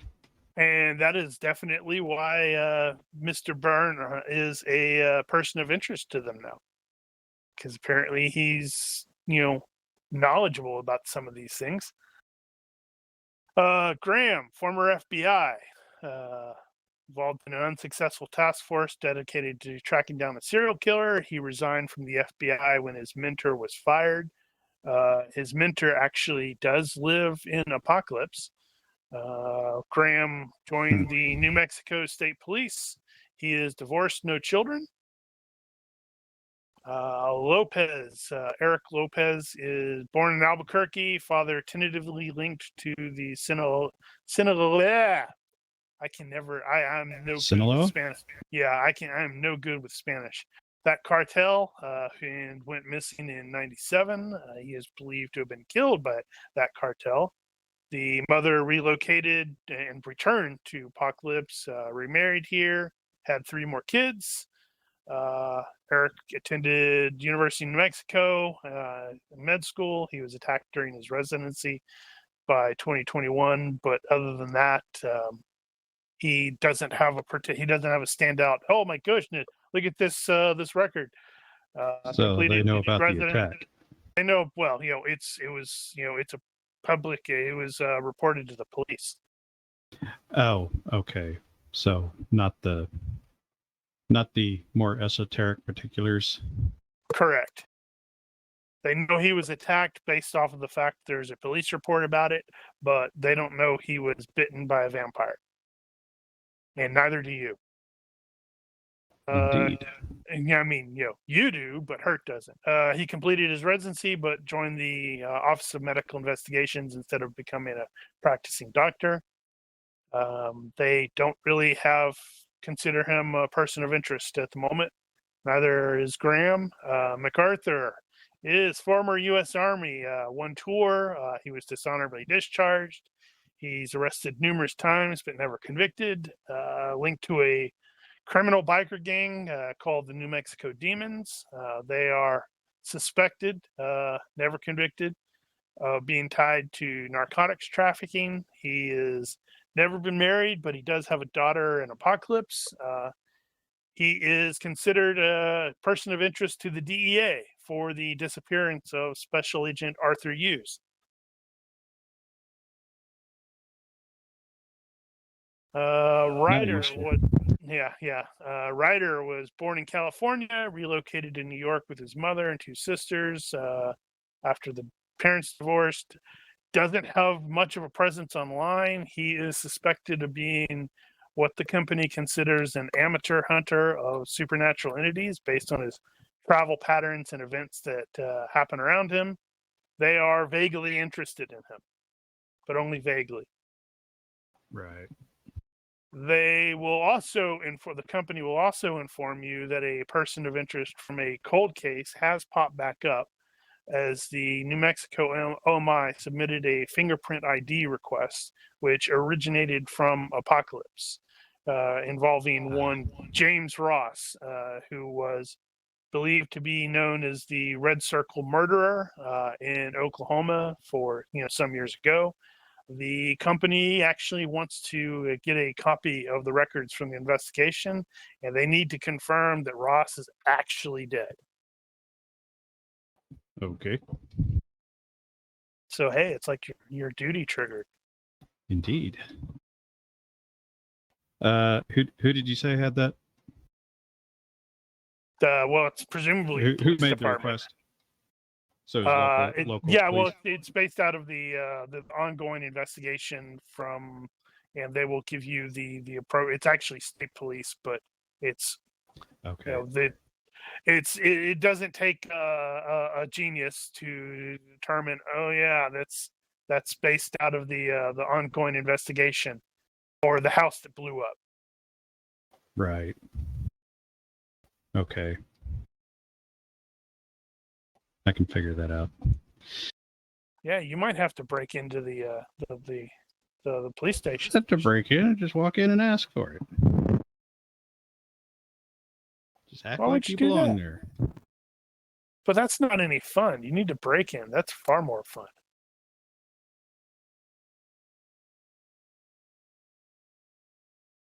So on Friday in the afternoon for Finlay, Wizard Torres is actually going to show up. She is a lot younger than he was expecting, even if but she seems to know her stuff, and he will be able to easily confirm her identity.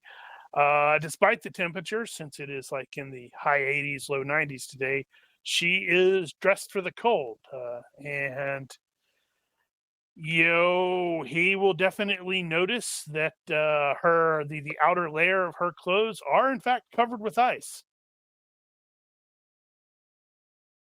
And when she greets him, she will greet him in Latin.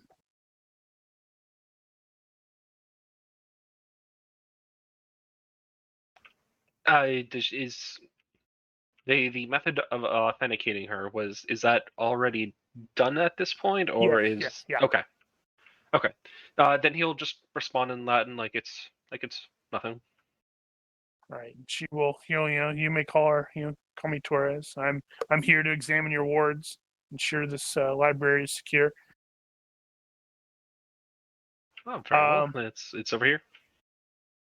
As let's call it luck, maybe not luck, whatever. Faith is present. There's like reading something that you like. Here, read this. When she arrives, and the wizard will give her a look, and then give you a look, and then she will, address you very softly, still in Latin. Is like that. She hopes this child is a student or an apprentice and not something illicit. The two former options, yes. More the foremost rather than more student than apprentice, but they're definitely not the third. I didn't even realize it could appear that way.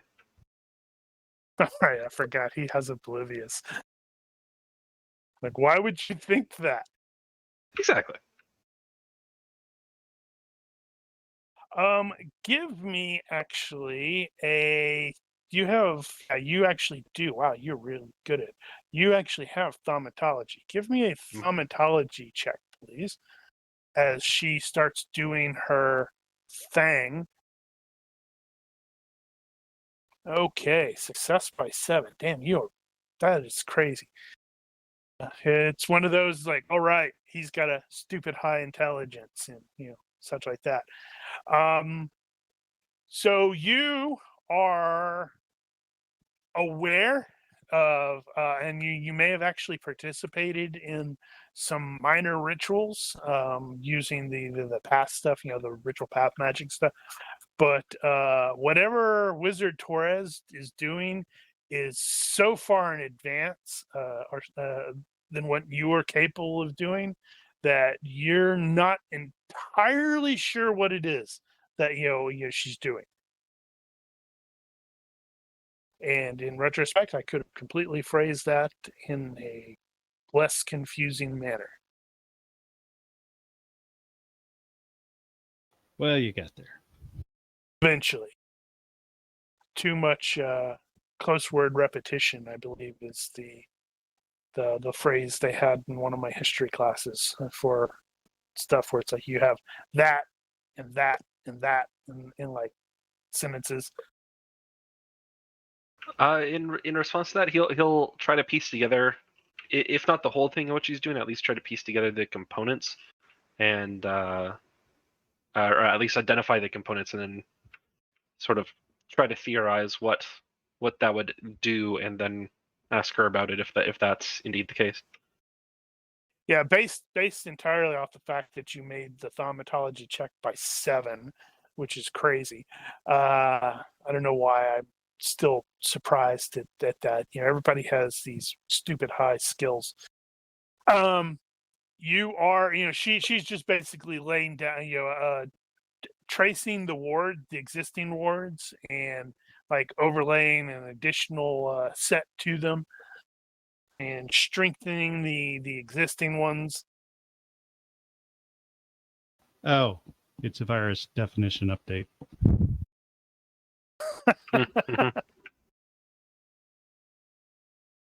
Oh, damn. That totally didn't even remotely occur to me. Let's see. In the process of this, before she gets started, it does that. Before she gets started, she is going to most definitely state in in English. So, although honestly, I guess if you speak Spanish, you might understand some of Latin. Doesn't matter. Well, he speaks Uh, Spanish too, so. Yeah, I'm thinking more for Faith there. But she's going to inform both of you that if you have electronics, you need to turn them off or remove them, because otherwise they're going to be irreparably damaged when she does her stuff.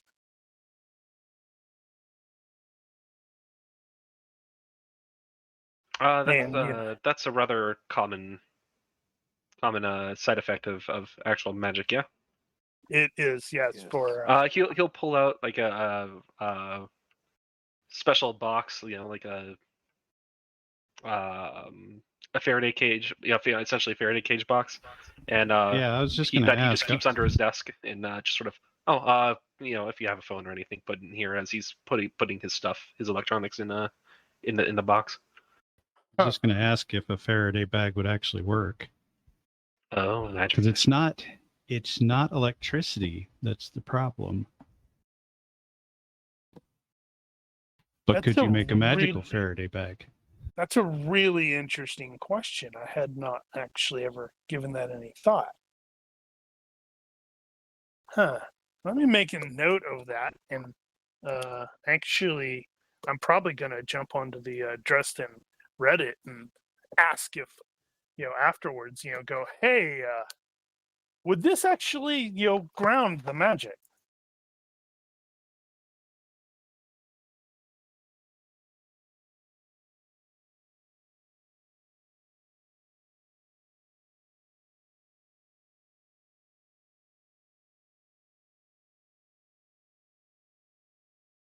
Okay. Right. Yeah. So, Faith, being actually having the Curious Disad, is totally going to give you her phone, and she wants to watch this because, honestly, who wouldn't?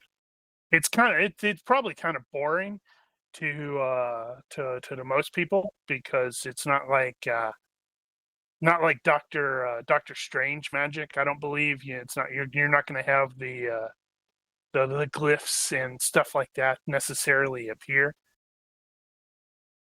Is Faith even aware of magic? She is now. Ryder.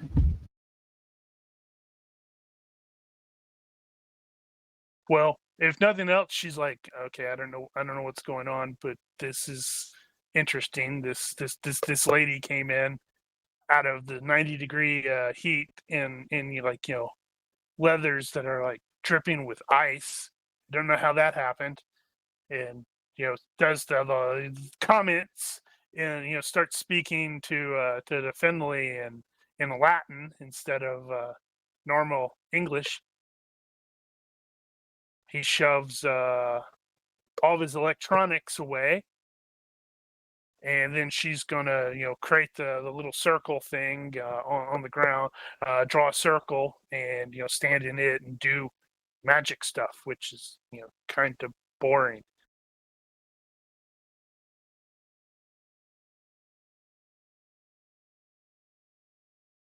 But yeah, so that's going to take a bit of time, and she is actually going to end up asking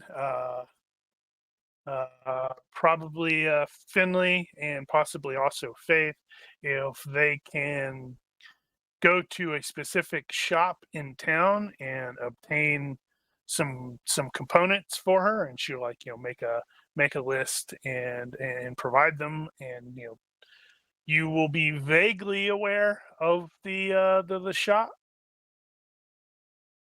Actually, he might be more than vaguely aware. But overall, it'll just take a little bit of time, and then she will be, ostensibly done.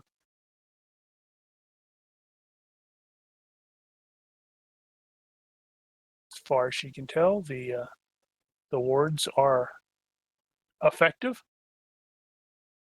So on Saturday, it is going to be the art drop thing. This, as stated, this is going to be all day for pretty much downtown. The question going around is, does everybody, who goes and who does not?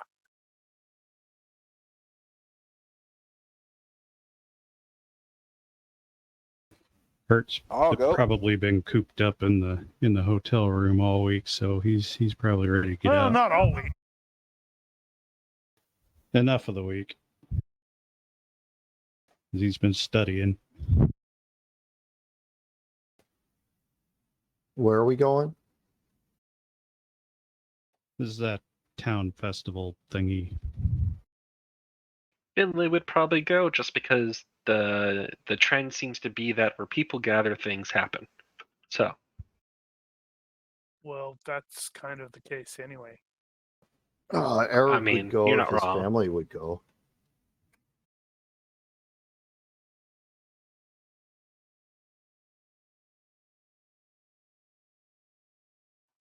Yeah, probably. They're probably doing the oh yeah, we have to do the funeral is for tomorrow, and trying to not think about it.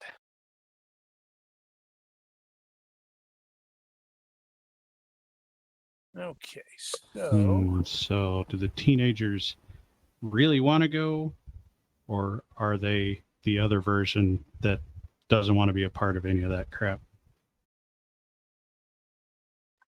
depends. All right, so Hurt, you will actually be able to see that there are, as noted, there's a number of, live music sort of things. And there's at least one who's like, outside. I did not. The Pale Horse is the best bar thing. Where is that?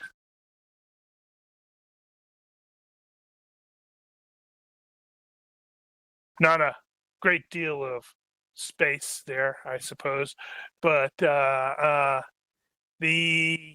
performer himself is actually decent, but he has to stop fairly early on because he's like super dehydrated.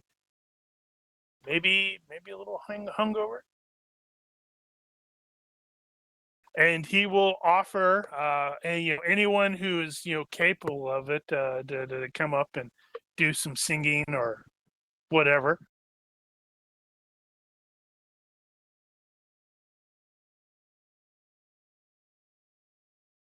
No, I don't think Hurt's quite there yet, but he is going to observe, What a chick. see who in town is so inclined. Yeah, there's the usual. Probably hang out with the dude. Talk to him about heat casualties. Yeah, the guy's just hungover. He was, doing it a little too much, partying a little too heavy last night. All right, so Lopez, you and your family, sans Faith, who is going to have disappeared with a cluster of her friends, but you are going to run into a lot of locals who are going to want to express their condolences over the loss of your brother, and then promptly start giving anecdotes about them and Victor. Most of them are funny. Some of them are not. Some of them are not how you remember them because you were involved. He would pretty much be polite and take it for what he knows what it is that they're kind of grieving too.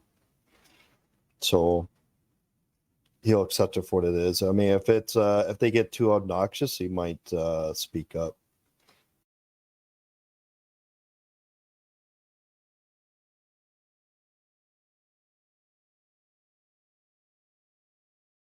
All right, so Mac, you are actually going to end up seeing the daughter walking through the art drop with Grandma, and they are going to meet another lady who you do not know. She's in her 30s, dressed kind of weird, mixture of new age, 60s hippie, punk rocker boots. During the handshake, the daughter is going to react as if she had just been shocked.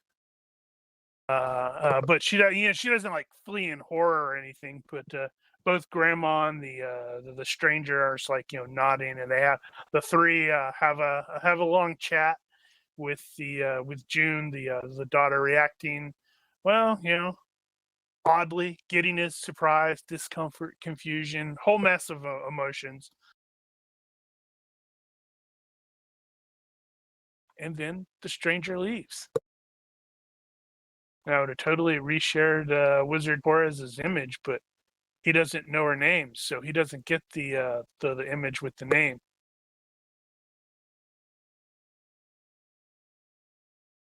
Should have just covered up the name. Yeah, well, I should have, but I failed to do so. Need like a big black token that has word unidentified on it. Well, it's one of those where it's like I kind of wish I had done the images slightly different now, where it would have been easier to hide names and then unhide names. But alas, you know how that goes. Finley's totally going to be able to find that game of that large game of trivia. Because hey, if you're doing it once a month, then it makes perfect sense for it to be during the art drop. And as soon as they see you sort of coming in, they're like, "Oh no."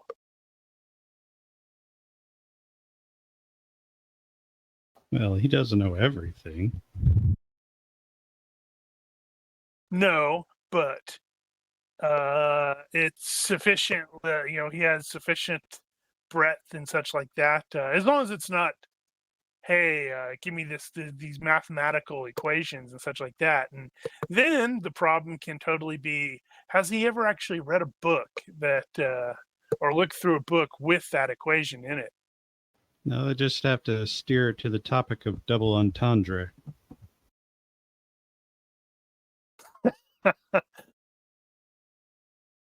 That would be about right, wouldn't it?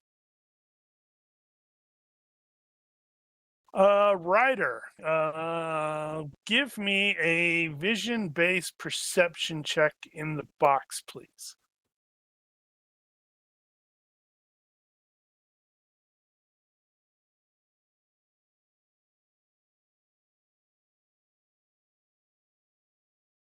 Throughout the course of the, as the art drop continues, you become absolutely certain that somebody is tailing.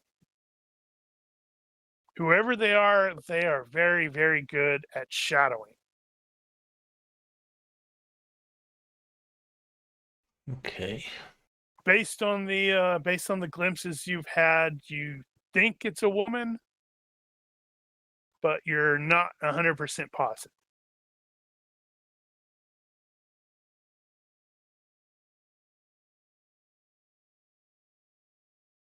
All right, so Draven is going to be casual.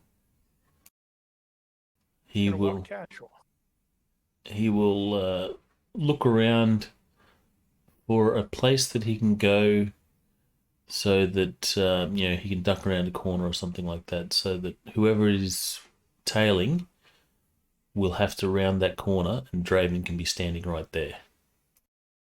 So you're basically trying to counter their shadowing with a shadowing or stealth check.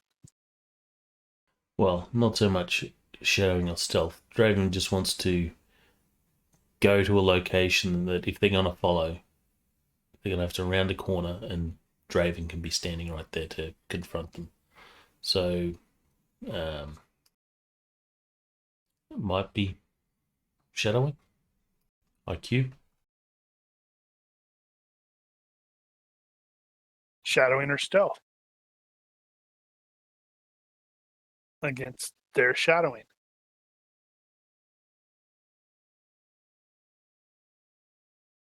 And I was like, what are you worried about? You have a great stealth.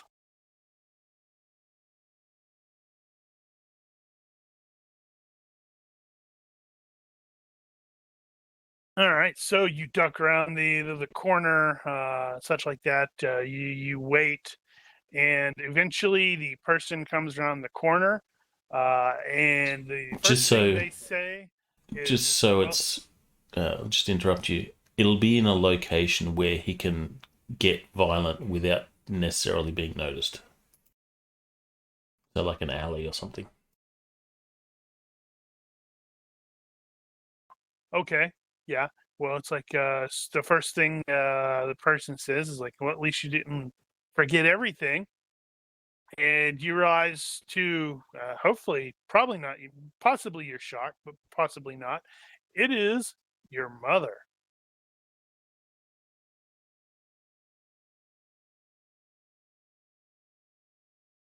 Fuck's sake. I moved away to get away from you.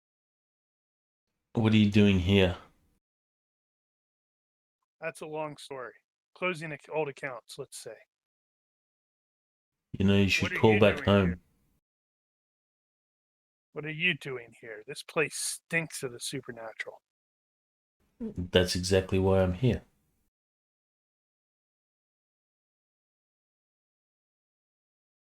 You should call home. No, that's probably not a good idea. Well, at least let them know that you're okay.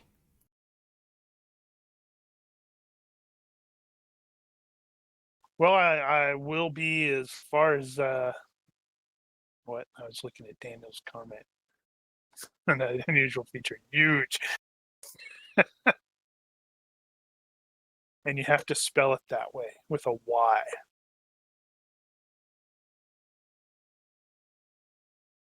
Yeah, I will. I'll call home once I'm done. All right. So, done what? And she's going to glance around. She's like, "This is probably not the best place to have this conversation. We're too exposed, too in the open."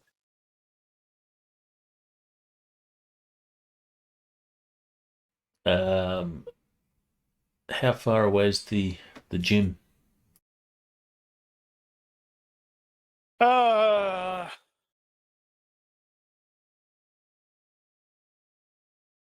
well, the problem that you would probably think of with the gym is that is actually on Broadway. So that is right down the street. The whole festival thing is like, taking place in and around that area.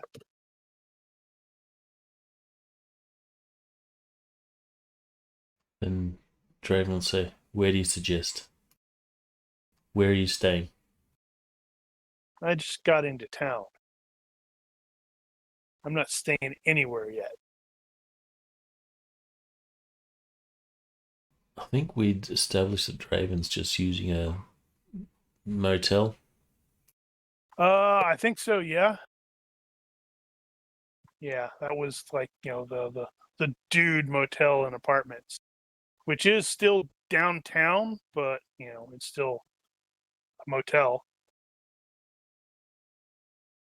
Alternately, there's plenty of motels around, but there's also like a Motel 6 that's on the north part of town. I'm staying at the Dude Motel. I'm in room 8. We can talk there if you want. All right, I will meet you there.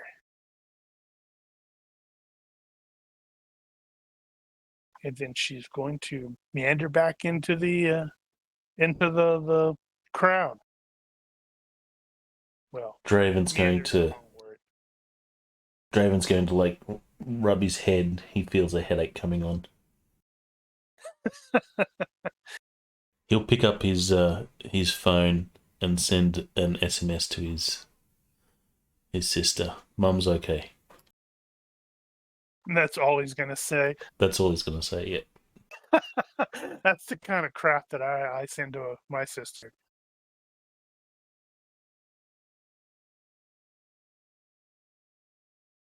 And then he'll make his way to back to his motel.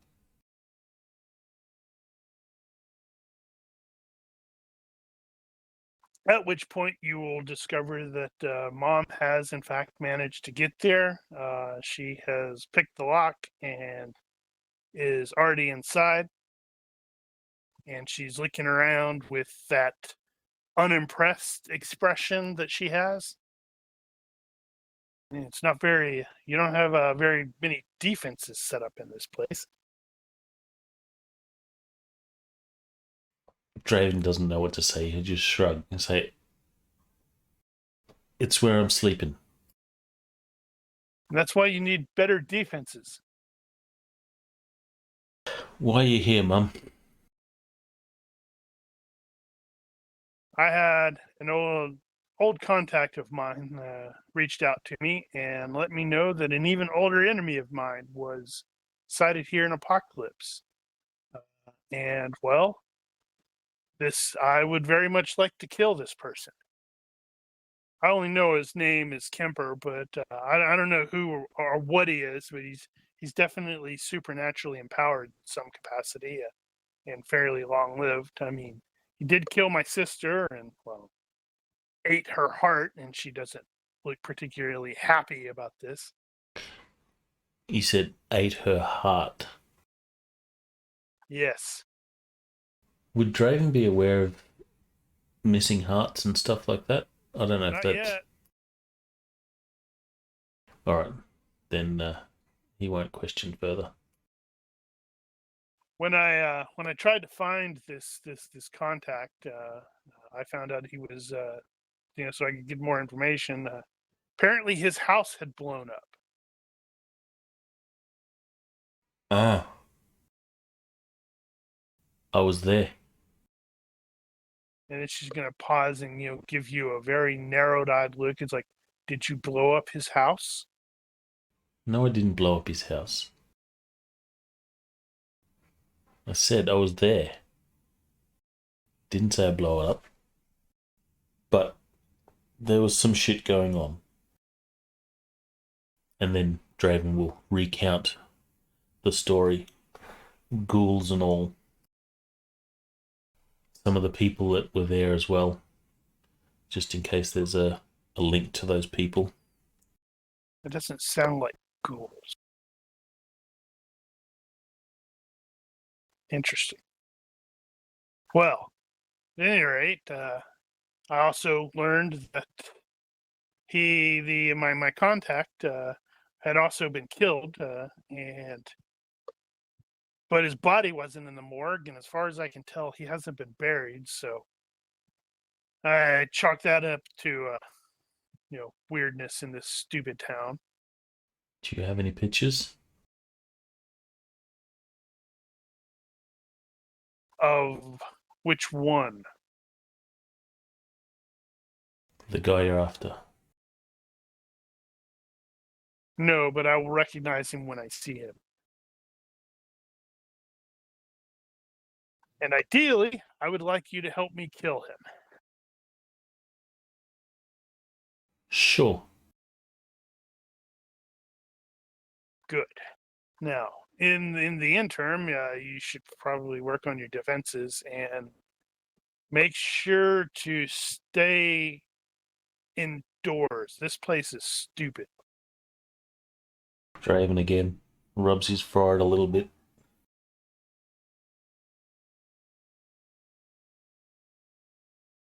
Okay. Yes, this place is absolutely, stinks.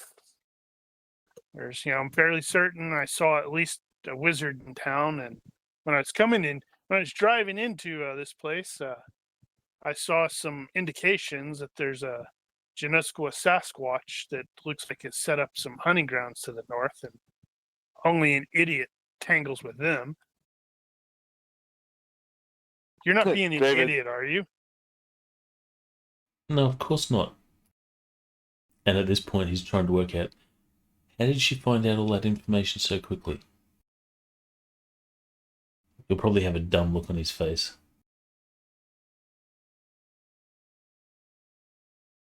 Oh, he's not that dumb, is he? Thought he was only like, yeah, he's above average intelligence.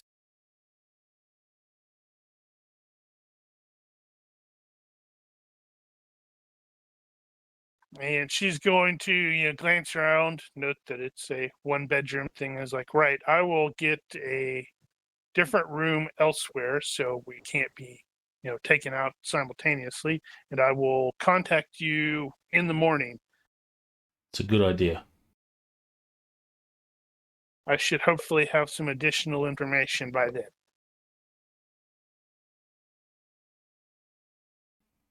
It would be good if you could keep me updated.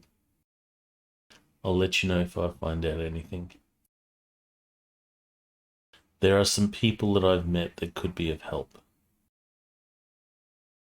And he'll rattle off PCs.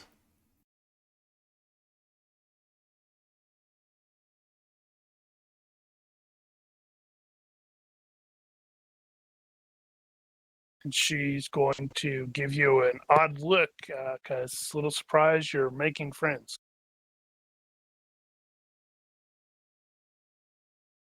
He'll shrug and say, what? I meet people. Uh-huh. People love me. And then she will depart. And your headache will probably just get a little worse. Because, what He will, possible good can... As she leaves, he'll sort of watch through the window as she takes off just to make sure that she's not being followed.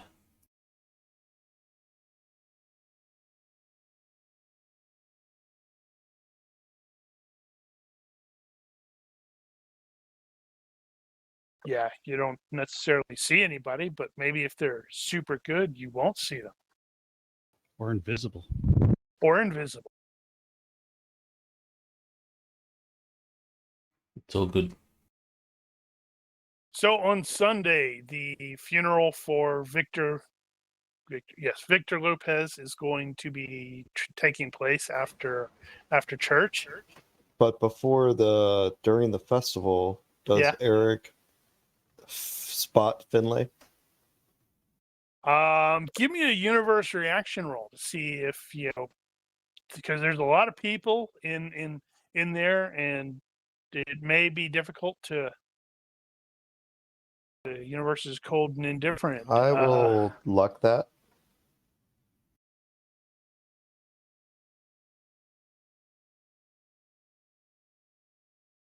He wants to harass Finlay about, Finlay macking on his daughter or sister. Why do I keep saying daughter? I keep getting him mixed up with you. Let's use the poor one. I'll use the very good. Well, what's good? So, okay, yeah. So that's not going to be you. Burp. Let's see. Yeah, so it's not going to be difficult. Even though it's a mess of people, you are able to identify him. I would excuse myself from my family, and I say I spot someone I need to go talk to. I'll be right back. In fact, it may, with the very good, the reason you may have seen or noticed him is, maybe you watched Faith break off and briefly say something to him and then angle away and, with her friends. Possibly. Maybe that's the very good reaction roll. I spotted something. So yeah, I would approach Finlay and I'd be like, excuse me, my name is Dr. Eric Lopez. I met Dad you. introduces himself as doctor. Yes, well, I am a doctor. My name is Dr. Eric Lopez, and I did see you in the cafe yesterday before we all Wouldn't have fell been asleep. yesterday. It would have been Monday. Or This Monday, is Saturday. whatever. On Get it Monday right. when hey, I'm working on it. What is your name, by the way? Because I noticed you were with my sister Faith. I was just Oh, I was unaware she had an older brother. Hello, my name is Finlay Byrne. I work at That's the not high true. school You as know she had a older brother. You know what her well. There's brother that died. older. Yeah, exactly. There's the dead older brother. I didn't know she had another older brother. she But never when spoke about me. no, I work at the library. I work at the I'm library sorry. at the high school. Oh, well, I mean, unfortunately, but I was about to come over and introduce myself in the cafe because I noticed you were with my younger sister, and just introduce each other. Have us introduce each other. But unfortunately, we all fell asleep, and then everything kind of fell apart after that. So you say you work at the school? Yes, I'm a librarian, and occasionally I step in for teaching. So how do you know? How do you know my sister? She's a student. She comes by the library. She's been some of the classes I taught, and she asks me questions on occasion. I've just recently come back. I've been getting my PhD and doctorate and everything else, and I used to have a pretty good relationship with my younger sister, but now she seems to be kind of distant. Have you seen anything related to that? Why she would be distant from me? And then he abruptly goes No. "Ah!" as she stabs him with a stake. Oh wait, no, that's not. No, that's season 2. That's season 2. Right. Got ahead of myself. Yep. No, I can't say. She hasn't mentioned. Have She you hasn't noticed mentioned anything. anything odd about her? Because she's been away lately from home, just kind of not around family right now when she should be. No, she's asked for some additional tutoring, and so I've been providing that on whatever topic she comes up with, and I believe she's also been going to a gym for some exercise. And Gym for exercise and tutoring. What kind of tutoring? Just go to a as I gym for tutoring. as I stated, whatever topic comes to mind, I've studied quite a number of different topics over the years, and so anything that essentially strikes her fancy, I try to provide additional education on. Okay, why are you being evasive? You're tutoring. What are you tutoring her on? He's what a teacher. topics? He tutors. What subjects?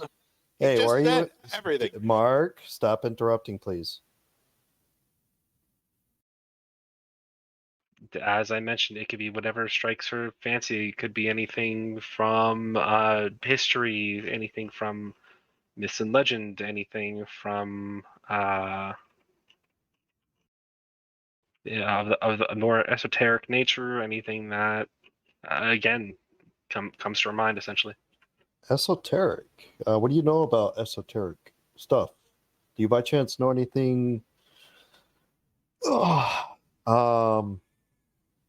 Maybe I could pick your brain if you know esoteric things. Do you know anything about the occult? I've looked on a few message boards. I've read some books on by several authors on sort of the nature of the occult and several theories that people have. Do you have Finlay some time dies. for us to have a? Can I pick your brain on something I've been some oddities of a case I've been working on? Could I pick your brain and maybe get some ideas from you? If you so wish. If Finlay dies, you can pick his brain all you want. Excellent. That too. So what I would say at this point, I would invite Finlay to a cafe or something. We'll sit down and have a conversation, and I will kind of relay some of my findings discreetly And if I notice that he seems to perk up, then I may get the idea he knows more and provide more information. Because at this point, I'm looking for someone who can provide additional information to potentially the sand situation, the autopsies, the hearts being removed, if he has any knowledge of that, stuff like that.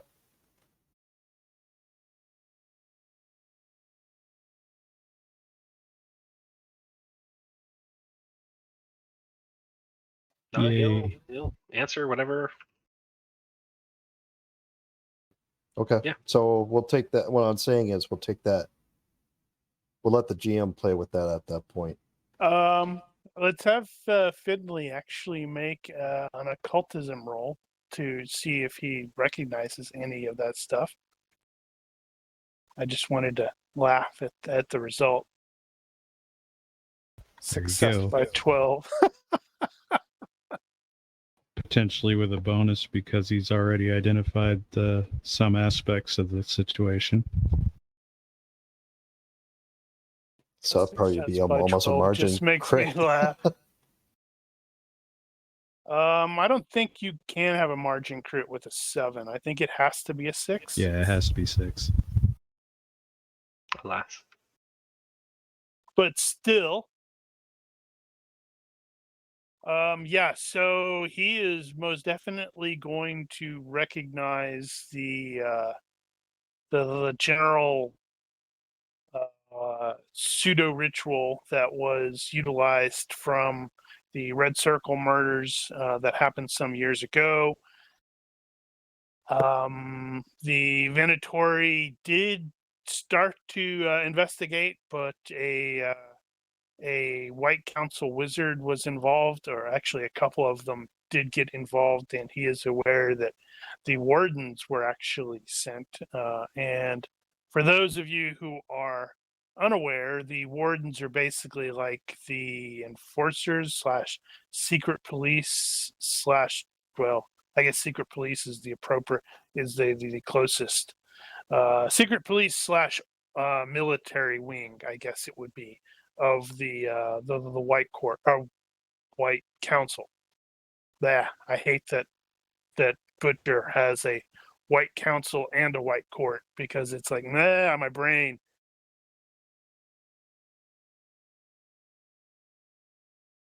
And effectively, if someone breaks one of the 7 rules of magic or laws of magic, I think it's 7. It's like, don't kill with magic, don't mess with somebody's brain with magic, don't try to raise the dead, crap, I can't remember what the others are. Timeline? Yeah, Timeline no time travel. No mind Don't breach the control. outer gates. Don't kill with magic. Yeah, I got that. So generally, don't magic. Don't do bad things to good people with magic. 7 laws of magic. Hold on. Thou shalt not kill with magic. Thou shalt not transform others. So you can potentially shapeshift yourself as a wizard, but you can't transform somebody. Thou shalt not invade the mind of another. Thou shalt not enthrall another. I don't know why those aren't just basically the same. Thou shalt not reach beyond the borders of life. Thou shalt not swim against the currents of time. And thou shalt not open the outer gates. But essentially, if someone violates the laws of magic, the wardens will show up. And quite frequently, someone will be decapitated. They will kill the shit out of you. Is it explained why? Or why these rules exist? Pretty Yeah. much. Yeah. Go ahead. The first rule, don't kill with magic. Pretty obvious. Murder.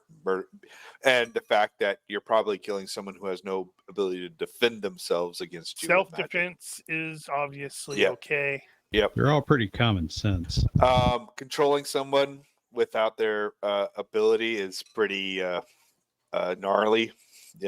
no, I mean, think Purple Man, or anything like that. So basically, again, you're controlling somebody without taking their will away from them.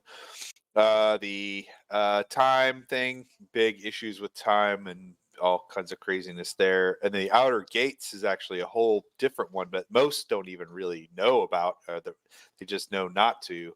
They just And- presume it's a metaphorical thing. Yep, until they find out that it's actually something real and has a lot of Cthulhu-esque kind of undertones. Ultimately, if you are violating the laws of magic, it's like the dark side of the Force, where it becomes easier and you start becoming more and more twisted. With regards to the whole, thou shalt not kill with magic, it's fine if you're running around killing magical monsters with it, but if you kill people, I want to say, what was it? It was like it actually affects you as well. Okay. Yeah, it's like thou shalt not kill is the first law, and it's like forbidding the killing specifically of humans with magic. Self-defense is obviously occasionally allowed as a mitigating factor, although it's like still kind of as a result, the wardens actually generally carry swords.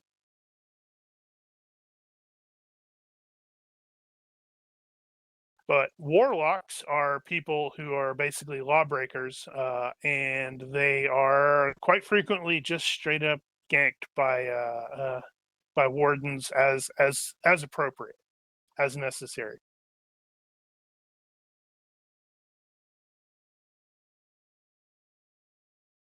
So And the more you yeah. break these rules, the more likely you are to become twisted and evil. Exactly. It is like the dark side of the Force. It's quicker, And easier, also- and more seductive. And also decapitated. Yep.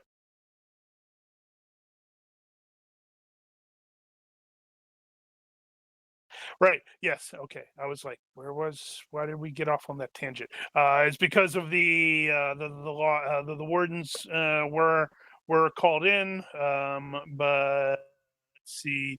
Ross was actually not executed.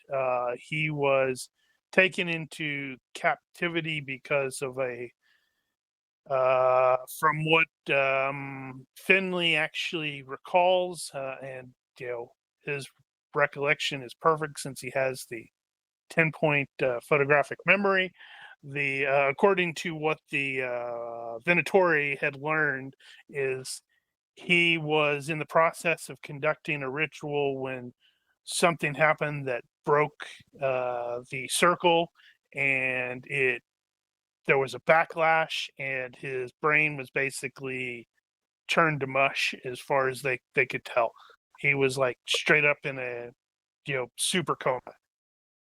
And then he disappeared, but quite some time later, but everyone presumed he was dead because, well, you can't come back from the kind of damage that he took.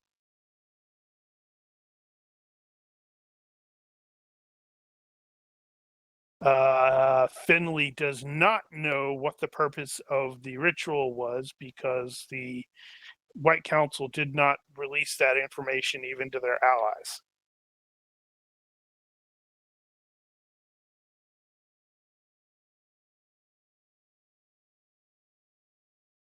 Was there anything else that was taking place between the Eric and Finlay conversation?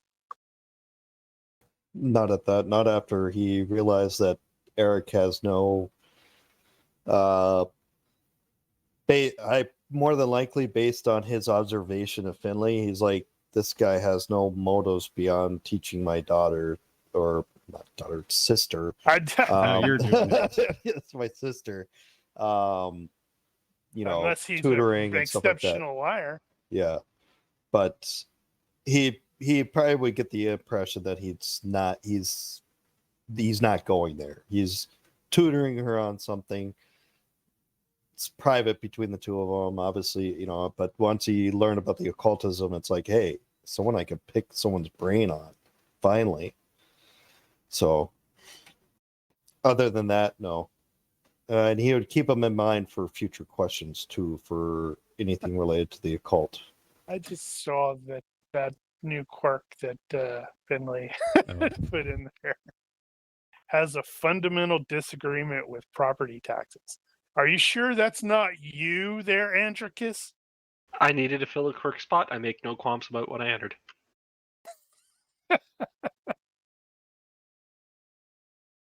Okay. Right. So, as stated on Sunday, the funeral of Victor Lopez is going to be taking place. All of the city's law enforcement, except for those who are required to be on duty elsewhere, are going to be attending. The city mayor is going to be there. Various friends, and it's like McArthur is going to, or the family is going to be there because they go to the same church and they know the Lopezes. Lieutenant Graham is going to be driving in from Las Cruces to attend the funeral, and then he's going to have to drive back after the fact. Apart from Eric, with regards to the other PCs, you guys have minimal real connection to Victor. I mean, you briefly interacted with him when the things attacked and such like that, but most of you didn't really know who he was. That doesn't mean that you won't necessarily attend, apart from Draven, who is going to be contacted by his mom and say, "Hey, I need your assistance this afternoon." So the question is Hurt going to be attending the funeral? He didn't have any necessarily. Well, okay, let me rephrase. There are two conditions that could cause him to be at the funeral. One is that he knows Will is going to be there because he needs to go talk to him. And two, if Deputy Begay is going to be there just because. And I realized I don't have a first name for her. It's Malia, I believe. I have to double check. No, Yeah, it's Malia. So if he knows that Will's going to be at the funeral, then, and she is not, then he's just going to go there because he wants to talk to Will, and he's specifically going to go ask about the Ross thing. Okay. So since it was the Stadies that made the request for the fingerprint, he's going to ask Will and say that he's a POI in a cartel thing, and Homeland Security picked up on the request, and so he's going to ask whatever he knows about it. Okay. So noted. Finlay, apart from his connection to Faith, really, and your brief interaction with Eric, I don't think he has any connection to the Victor.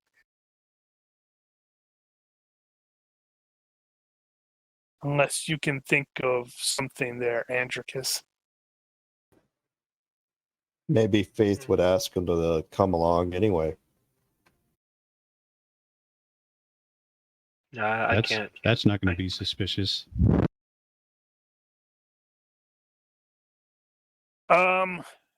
With regards to Mac, he is aware that the family, the Ramirez's, are going, but that does not mean he needs to go. But Right. beyond that, He will go. Okay, so all right, we're gonna all right. So so Draven is going to, as I stated, his mother is going to contact him, probably a little bit earlier than he would like, and she will want to arrange a meetup, for breakfast or something like that at diner. Cheeseburgers. It's breakfast. Breakfast cheeseburgers. Well, You can she's put eggs gonna on a not. cheeseburger. She's not going to get a cheeseburger. But she is going to discreetly let him know that she has discovered that most of the police are going to be occupied today, and she's gone over her former contacts.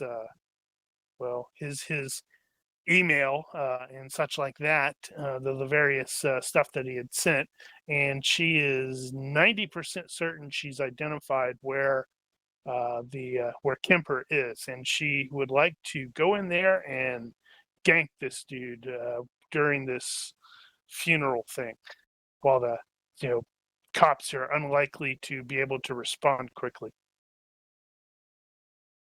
Okay. I'll be there.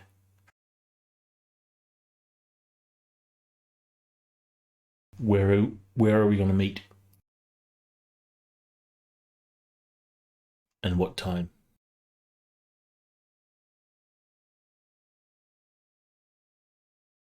Just occurred to me something that was dumb of me, but that's okay. She will give you a location to the meetup, and she's like, and then she's gonna pause and look out into the parking lot and is like, "Oh, right, you're driving that thing. You need to not be driving that thing. It's too blatantly obvious. I will pick you up." All right. Whatever. And then she's going to probably spend some time asking you about stuff, the stuff you've been doing of late. Well, that's the time that he will say, there's a particularly gifted young woman. She's strong, she's fast, or unnaturally strong and fast. Are slayers a thing? They're not really a thing. They're whispered about, but it's just like a myth. They don't actually Well, exist. if it's a myth, then Draven will say, I think she might be a slayer. What? Those don't exist. Well, whatever. She's fast and strong, unnaturally so. I'm training her. I'm not doing a very good job. I think she could benefit if you meet her.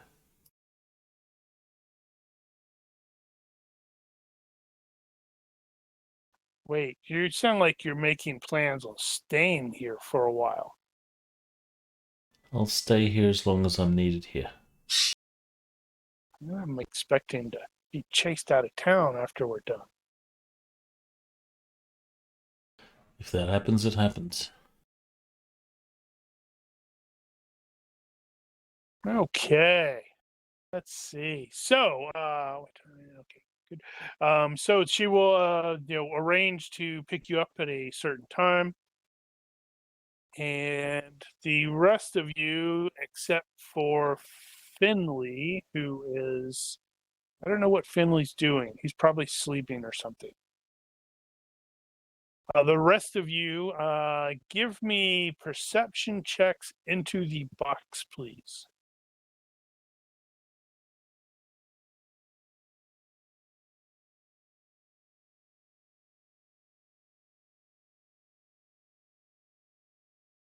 That would be you as well there, McArthur. I got it. I was having problems clicking on the stupid thing. You're like, buttons hard. Buttons hard.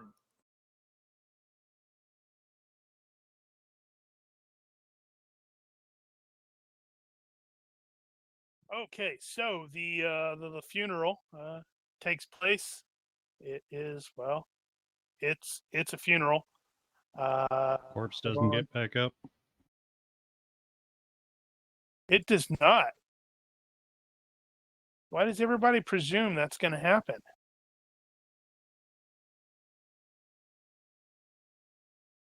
And let's see, immediately, once the funeral is basically done, everybody is doing the meet, and the family standing there and thanking everybody, for coming. Sadly, I'm sure more than, well, probably all of us have had some experience with funerals and, well, how much they suck.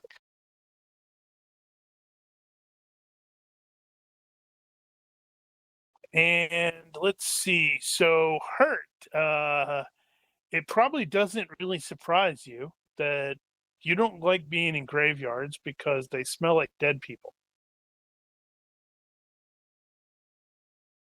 This place is particularly strong about smelling like dead people.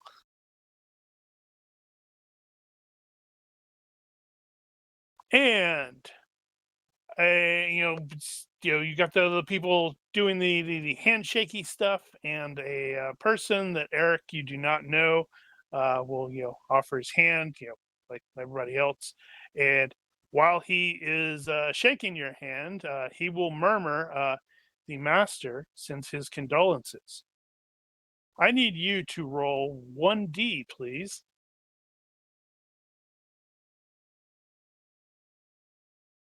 And the box are out in the open. You can do it out in the open. Oh, that's going to be rough, bro. Because you are caught by complete surprise, since you do not have combat reflexes. And that is the number of seconds that will elapse before you can actually react at all. With Okay.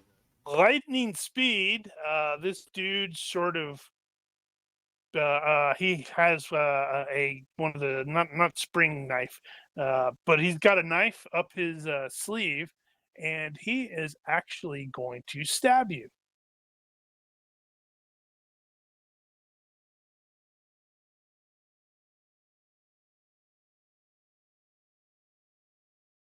That's what you get for having an enemy.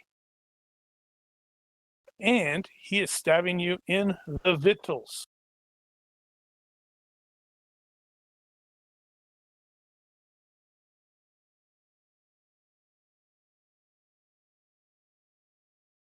Let's see, you're wearing probably like a suit, so give that as a 1.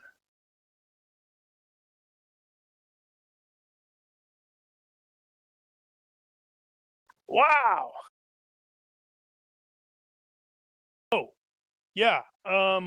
Before, I'm just noticing the combat tracker. You and Draven and Finlay are going to have been able to have Tuesday, Wednesday, Thursday, Friday, Saturday worth of healing. So 5 days. Yeah, let me make sure. Tuesday, Wednesday. Technically, I think it's going to be 6 days.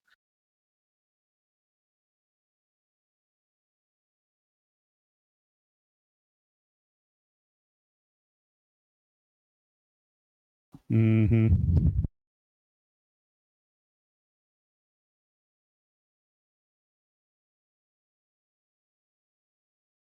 Let's see, who is that that's failing those? Don't you guys have fit?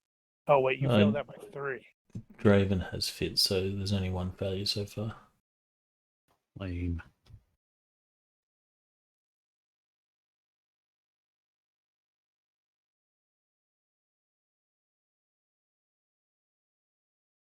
So Draven will recover 5.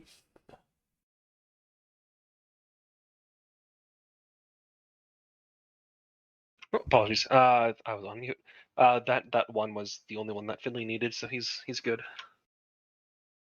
All right, so you can make 6 health checks to see if he can recover his 6 of his 8 down. Wow. Can you do it there, Comm Junkie? Yeah, let's see. Didn't realize he was and that I get far a down plus still. 1. Yeah, I'm can just you gonna roll remember how to straight. push the buttons? I think so. That's 1. These injuries, where did they come from? The fight and the fact that the house blew up around you. So Mostly the first the- fight. 3, Yeah, mostly about the fact that the house blew up 4, around you. So there's no subsequent stuff 5. that we could have done first aid rolls take for. it- Those were that- first aided. That last one was a margin crit, by the way. Right, a plus I 1 don't for fit. know. Does that actually matter? No, don't think it does. Oh. And 6. So 6 with a potential margin crit if that did anything. Take it. I need to roll a health roll. Yes. I think. Does No, it? wait. You got Oh. high pain threshold, so you get some bonuses, Plus 3. 3. but it's going to be at -5 because it's a vital strike. So it's still plus So- 1. So I still made it by 1. Yes. So, to everyone's great surprise and shock, this dude just draws a knife super, super, super fast and stabs Eric, which Probably immediately deserved it. causes a lot of screaming and reactions like, "What the hell's going on?" And let me try. Okay, so at the same time, Draven is showing up outside of a house. Your mom is like a rented SUV sort of minivan thing, and you don't look you probably really don't fit very well in it. Rip But out she the front pulls up- seat. Rip Yeah, out the she's front like- seat, sit in the back.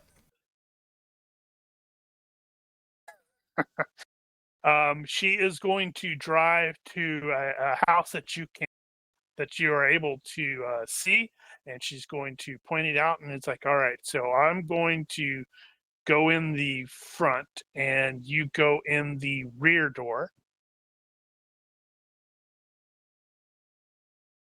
Okay. What are we going to expect? What should we be watchful for? I know he is supernaturally fast and tough. Beyond that, well, I guess we'll find out. Do all the usual stuff. All right, well, Draven will kit up. Stab him in the heart, cut off his head, burn the body. Doesn't that kill normal things too? Cover all the bases. Okay, so where's it at? Eric doesn't have that. I need to go basic 393 because other people do have that. That's a pretty ballsy dude, isn't it? With all these cops around. Yeah, well, we haven't seen what his next move is.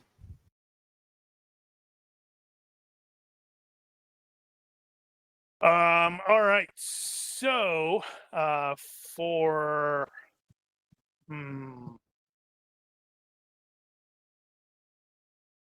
this is an interesting question. At this point, you guys aren't technically a team.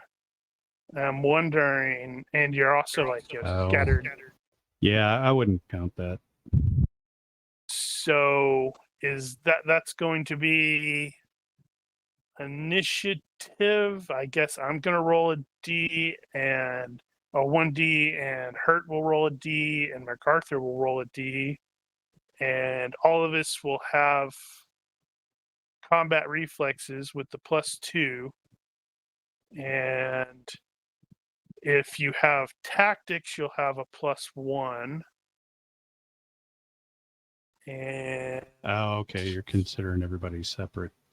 yes, Separate teams. Okay. And I believe I'm going to double check. Yeah, and both of you will also have an additional +1. So you get you and Hurt will roll a 1d with a Should probably +4 roll that on our turns, just to keep it organized. Right. Okay, so I have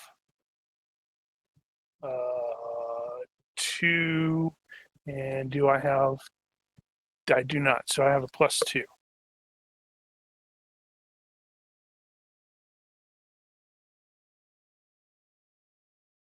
All right. So I am just going to be making the cycling down through here for these for the initiative rolls. So this is technically round 0.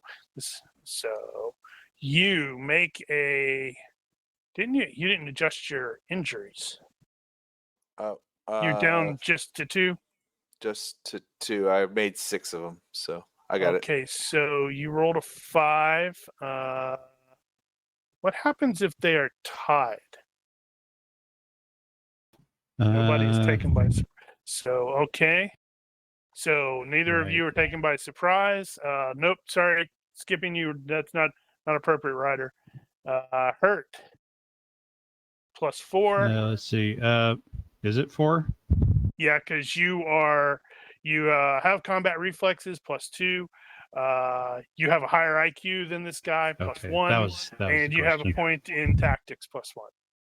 Holy shit.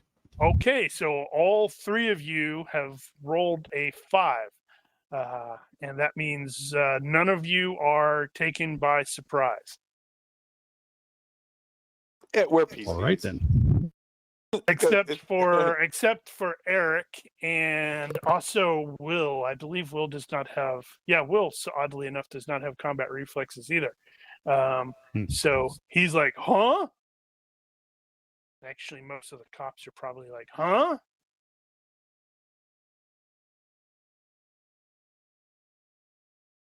Oh, why did it skip him? I shouldn't have skipped him. Did it skip somebody that's not on the tracker? Yeah, I may have. I don't know. It may have been. Oh, I know what the bugger was. It's set to skip things that are hidden. Let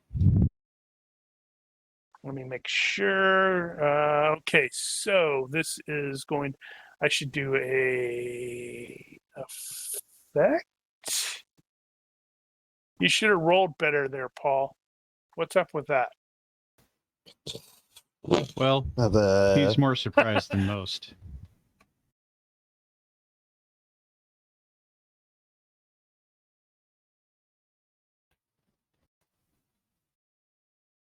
Well, I know you've been trying to kill him off from the very beginning, so I don't know what you're talking about. I know your end goal here. No, you don't. You have an enemy, and it triggered. It triggered, I know. So he sent a dude. All right. So this guy is actually in the process of, he's just stabbed you. He is yanking the knife out, and everybody is reacting with screaming. And yeah, well, that's actually a speaking of because Giger pointed out, luckily he didn't hire a sniper. That's actually a recurring thing in the Dresden Files books. Is the older supernatural entities don't really think of using modern stuff because they have become like hidebound. I guess that'd be the appropriate way to phrase that, where it's like, the older they get, the more set in their ways they are. So it's like, I think there's in one of the books, Harry is actually, being, in a snark off with somebody, and what was the comment? It's like that damn it, now it's going to bother me. But he was making a reference to Aliens, where it's like, where they slither down. You wouldn't get a modern pop culture reference if it slithered down your neck and left an egg sac in there. And they're like, what? That's totally poorly spoken because it was better in the book. All right, let's see here. Does this fellow decide to give Eric another stab? Well, he just looks surprised. Wow.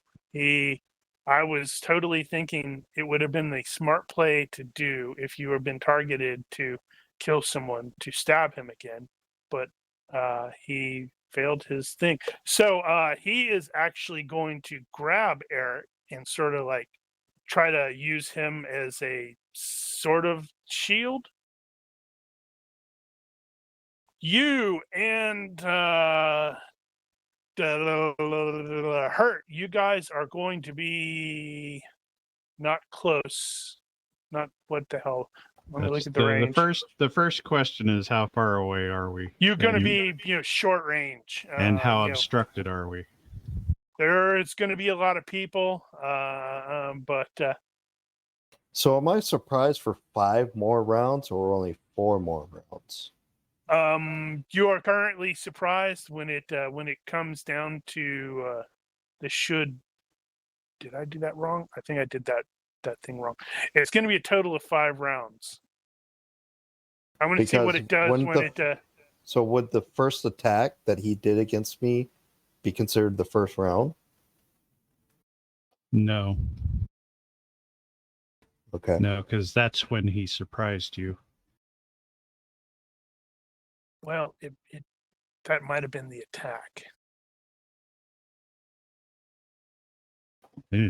Technically, yes. This is the first round of the surprise. Right. So, what is Comm Junkie? What is McArthur doing? All right, so we just watched. You just happened to be looking in that direction, and you saw the Lopez line of people, and it's this guy just like straight up fast drew a knife and stabbed him. All right, I'm going to move in a protective path towards Joanna, in case this dude starts to try and do something crazy to others. He wants to be an impediment if he wants to go in a different direction.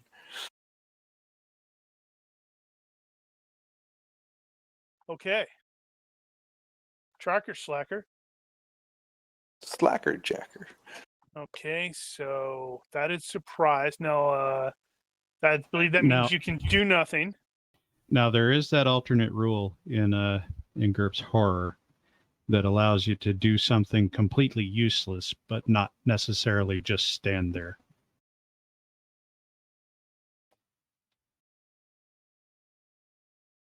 Like he could run around in circles and scream, or fall to his knees, or something like that.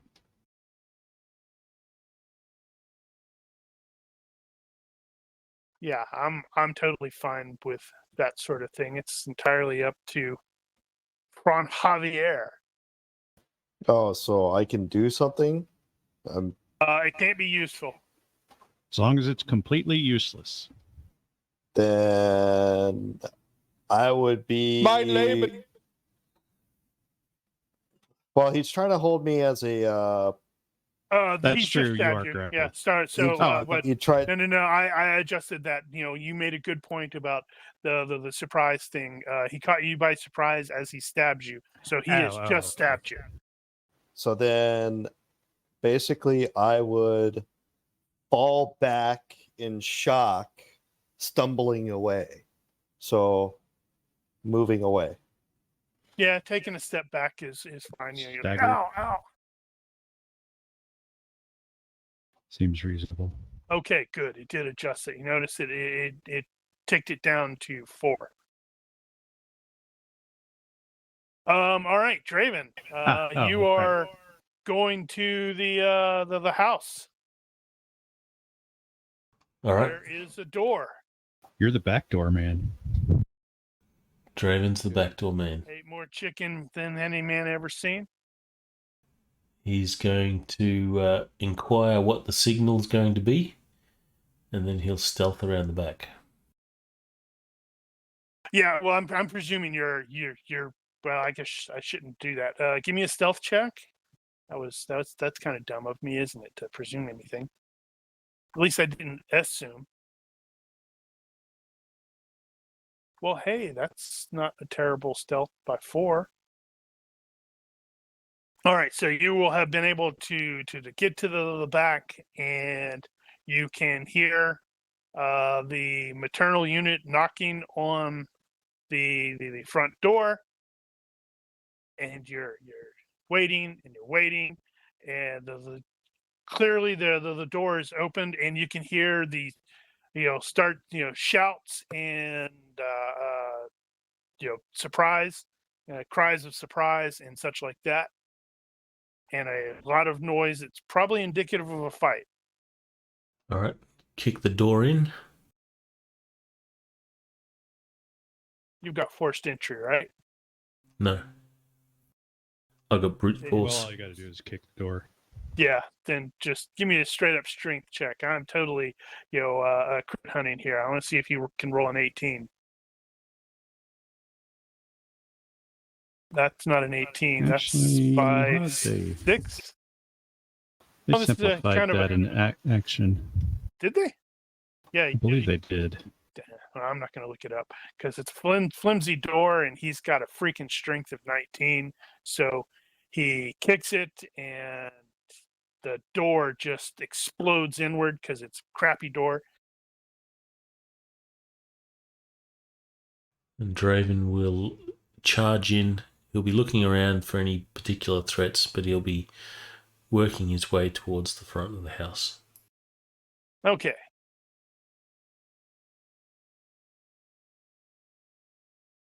Tracker slacker. There we go. All right, Hurt.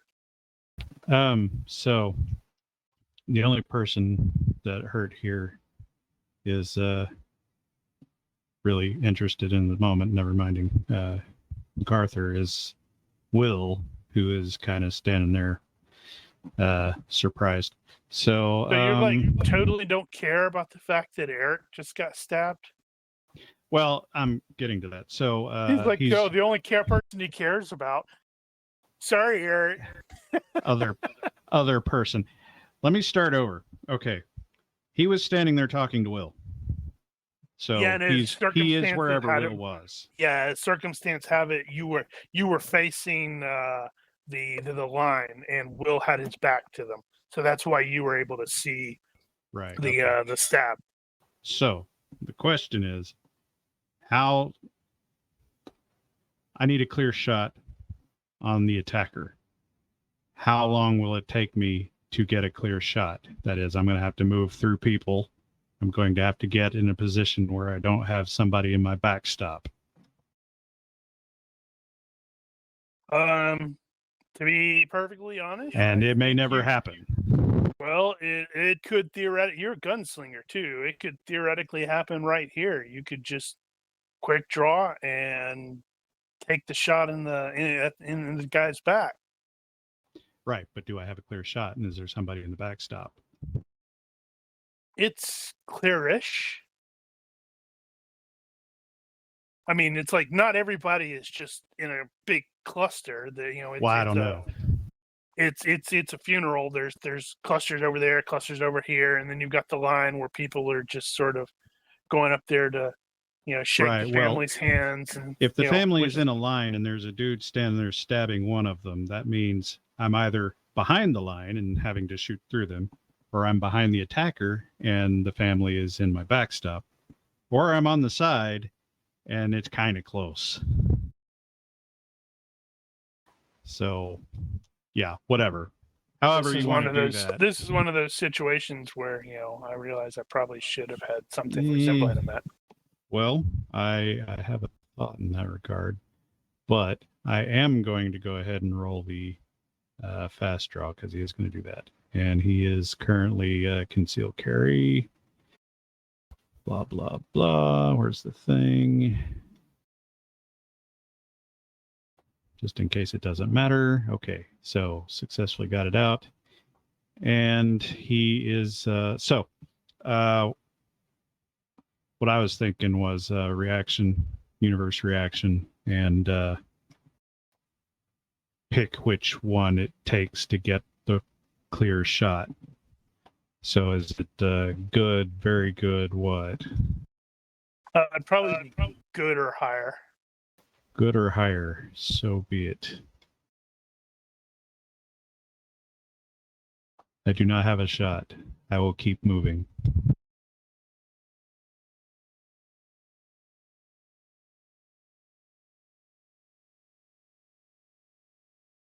Okay. Inside the house, you hear, stuff being knocked over. You hear grunts, and this is to Ryder. You hear grunts and cries of surprise as stuff is knocked over and glass is shattered and such like that. Right now, he is going to. The attacker is now going to attempt to grapple with Eric and potentially use him as a shield, since he failed that roll on the IQ check. I would have presumed logically take another stab at him while he's standing there going so when you are stunned, I want to verify this. Can you actually -4 do to any defenses. defense? Yep. All right, so Eric can attempt to defend at a -4. Wow. Okay. You'll be fine. Can I use acrobatics or brawling? No. Any other skills? Okay. Not acrobatics. You can probably use extra effort. You could parry. I could Well, it try to depends. parry. It depends on what his parry is. Oh yeah, you got a decent parry, dude. Parry is 10, so I'll extra effort and try to parry.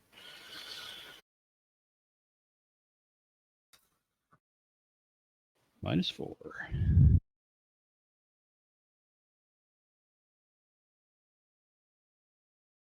You should just bite him, and that'll be fine. Nobody will look at you weird. Presume you can't retreat while you're stunned.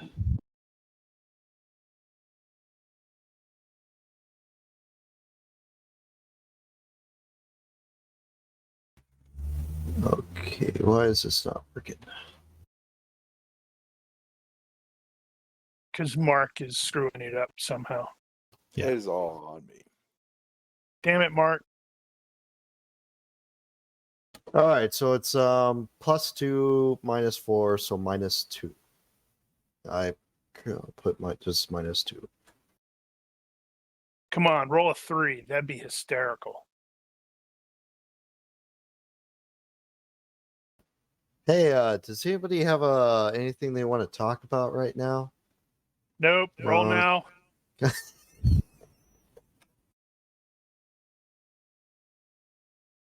The hell? What the hell? What is all that? Could you have added extra effort and feverish a bit more? It's extra feverish. So I think that's a fail by 1. Fail by 1.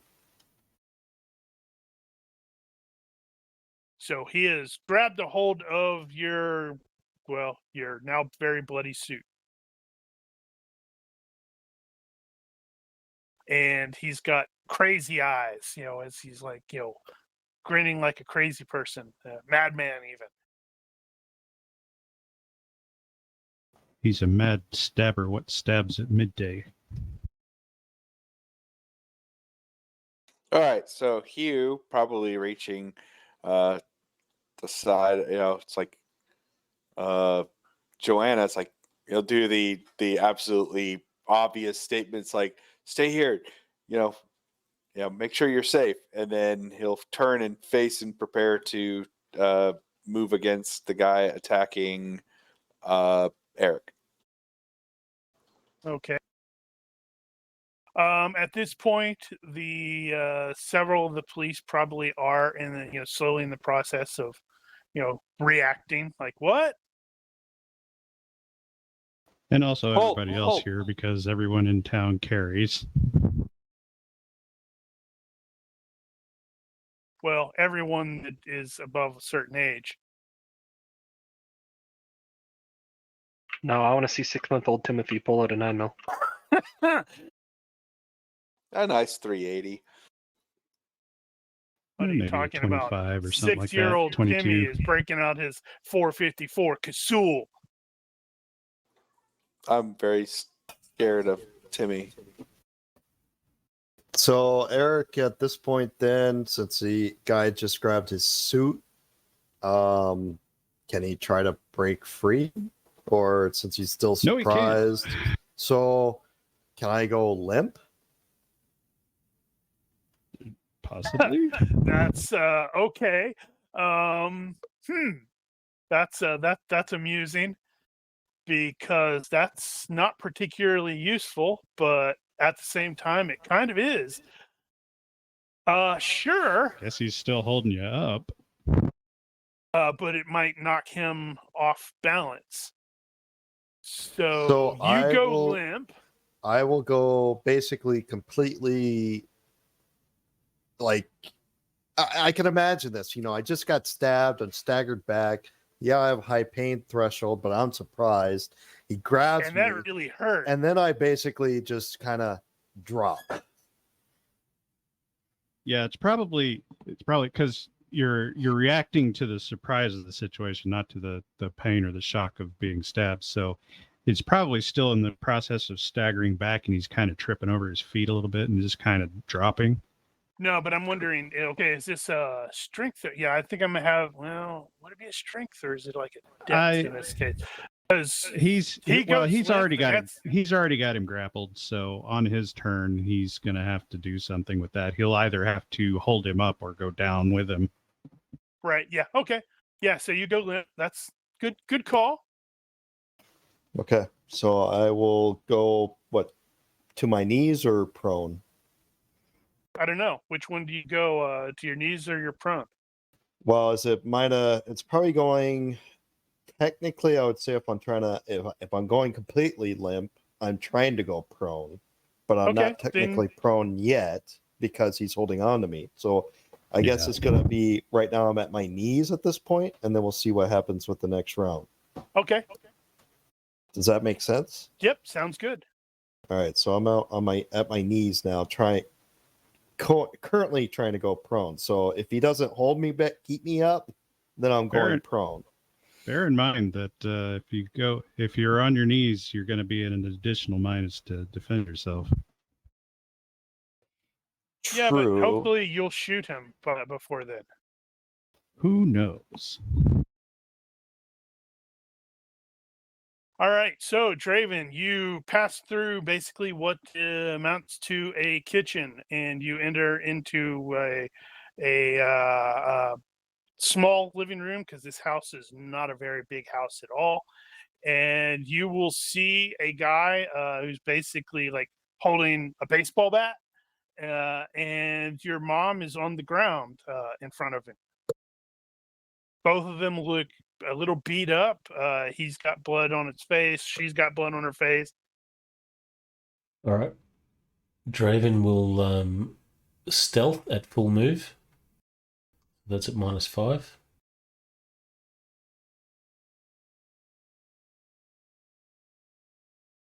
So foul by 1. And move and attack if that's Okay, an option. that's always an option. All right, so his move and attack will be to sever the arm holding the baseball bat.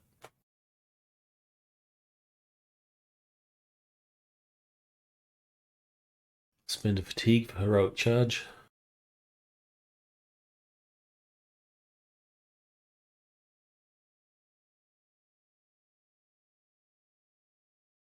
And I'll throw in some deceptive.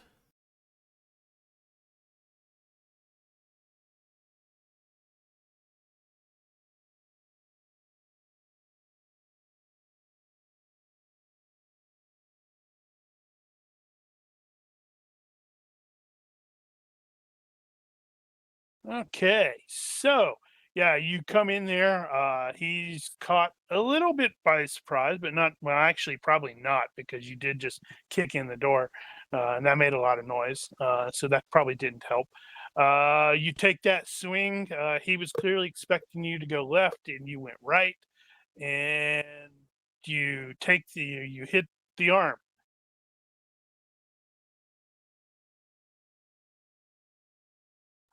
Ow! Mm-hmm. Yeah, That's a normal just person, that's all. ow! Cut right off for most people. 'Cause Yeah. that's also So half again as much. yeah. It's So twice the amount to cripple. that's going to take that arm off, and he's going to be screaming in agonized pain because what the hell? Ow.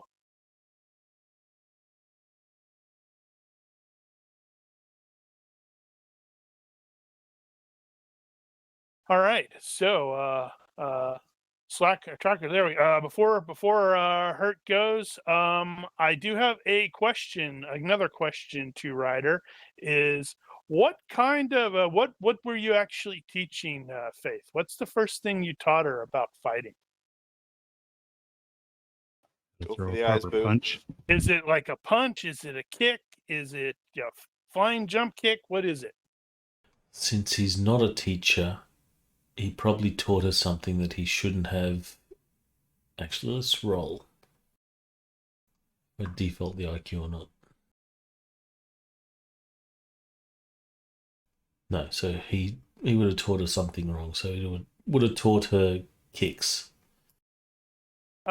Okay, so Andricus, I need you to give me a 3d6 roll, please. That's a 13, which is going to be that. And okay.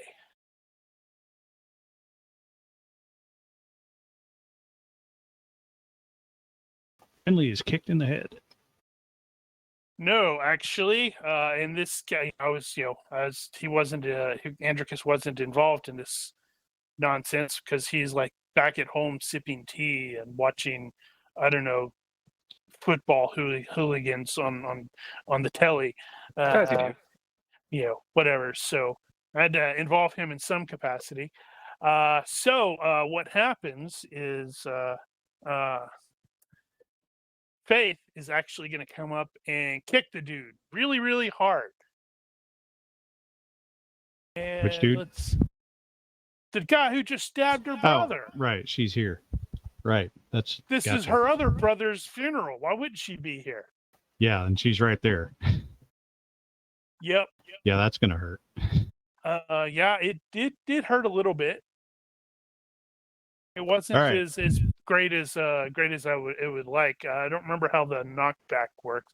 It's like it has to exceed the strength or something, or the hit point. Strength -2.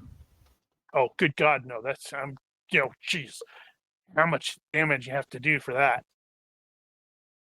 But she definitely kicked him. All right, Hurt. Okay, so Hurt.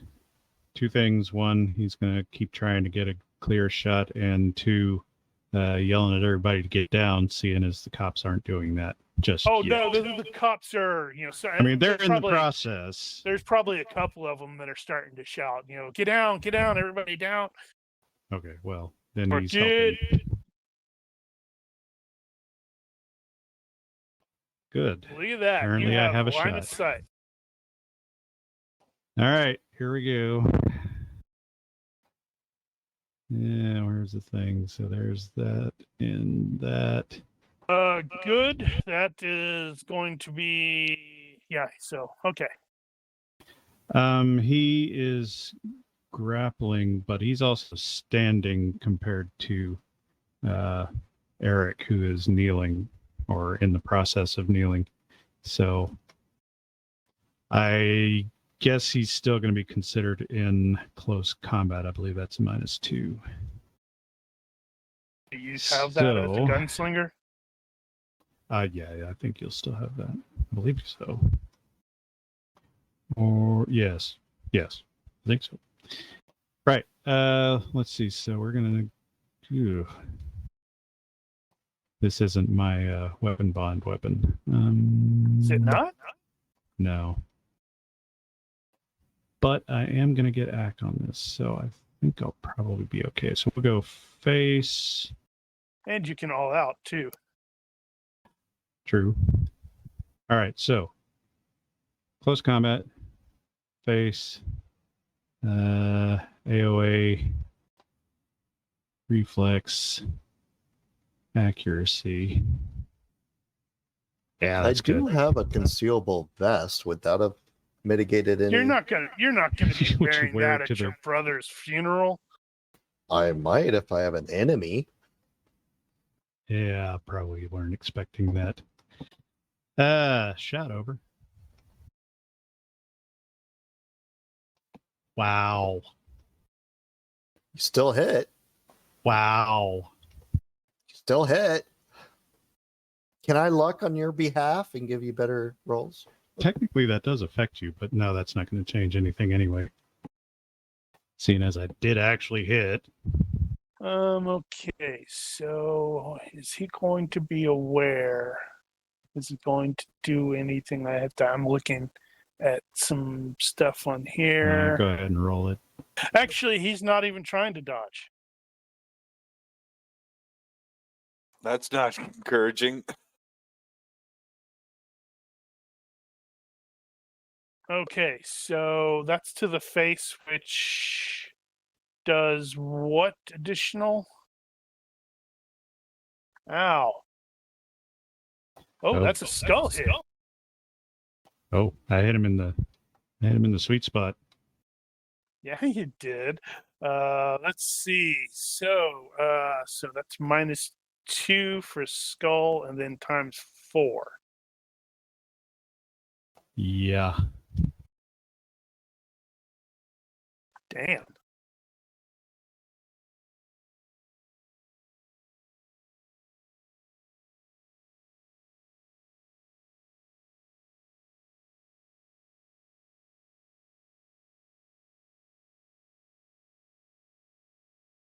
All right, skull means -10 for knockdown, right?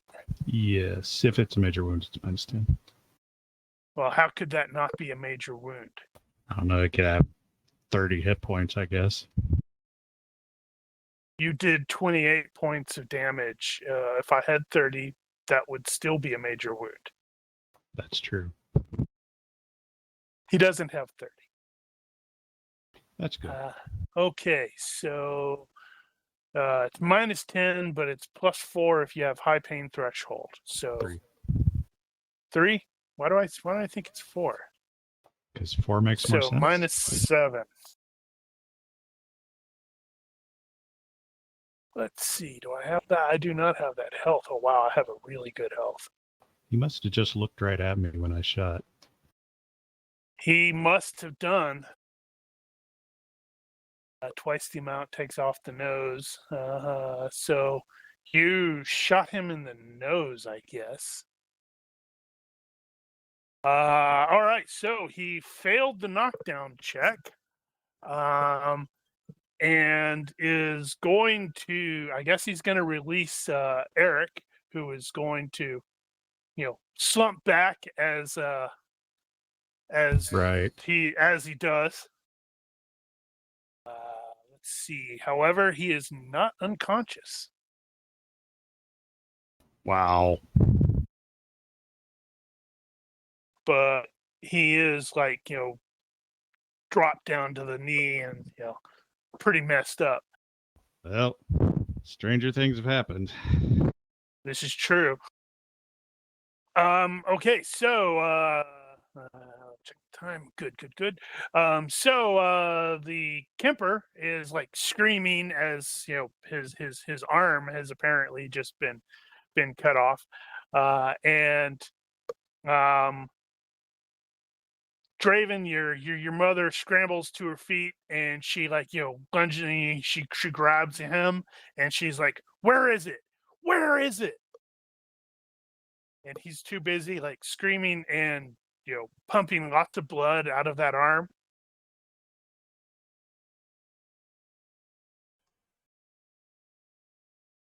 Okay, this guy needs to try. Oh yeah, he can come out of shock. He'll be fine.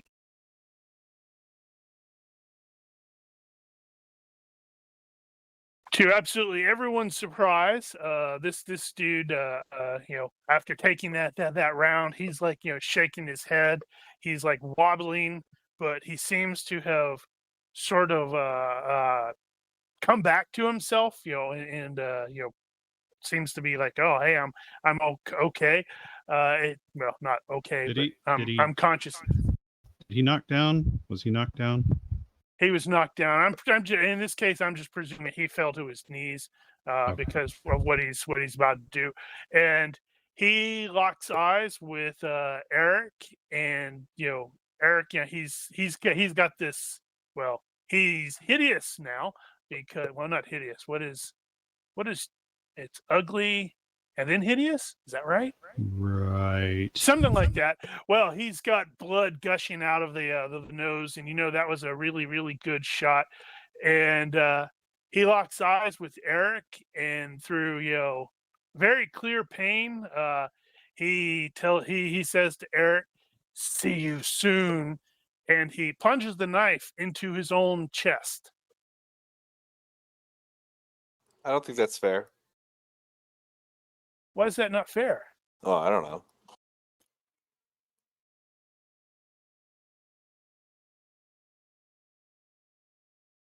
Kill steal. Yeah, he stole his kill. He knew he was about to get caught, and he was probably told, "You cannot be caught in this. I want to see. You have to make a clean kill and get away."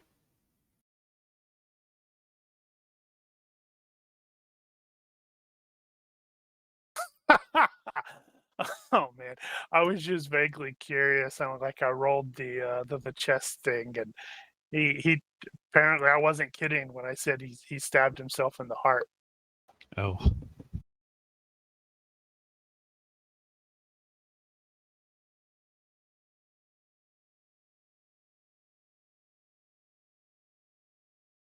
And then he is going to fall for to the side. Very clearly, he has very obviously killed himself, which is probably a little vaguely disconcerting.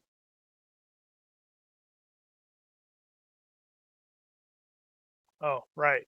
And now I need to, well, at this point, that combat is basically over. The cops are going to definitely swarm over there.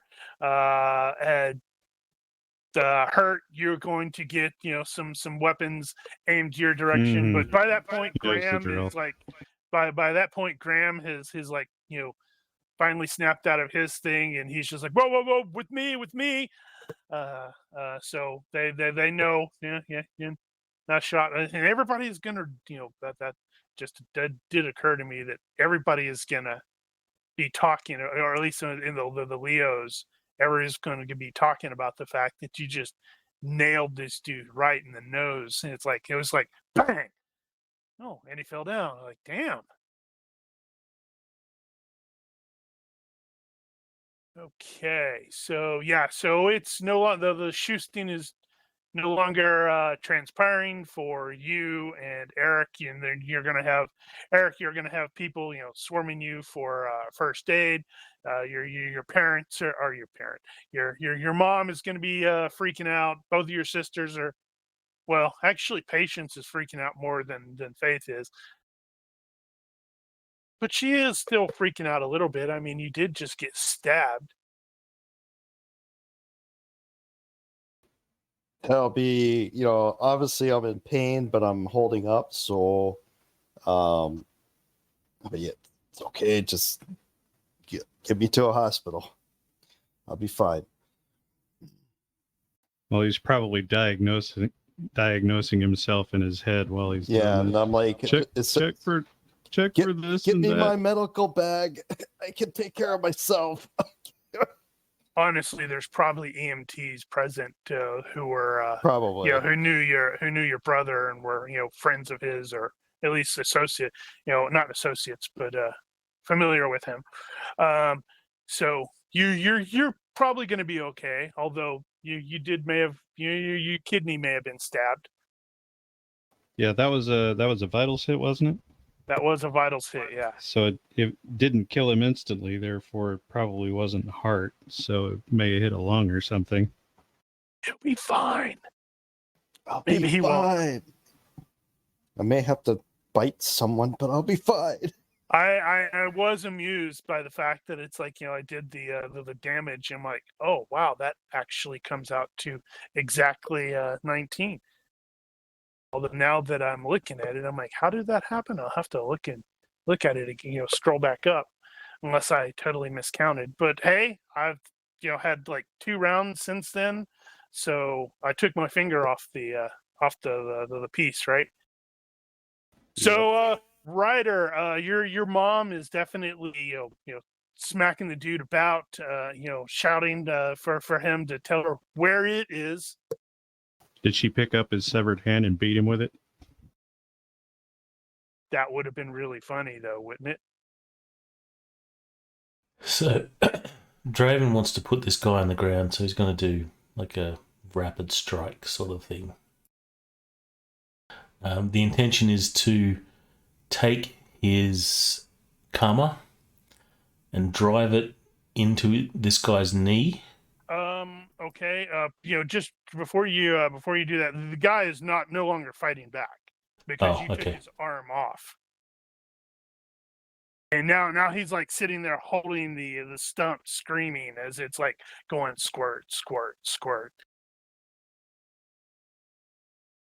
Okay, let me make a roll on something. Oh right, you have bloodlust, don't you? No, not bloodlust, but bad temper. He's callous though.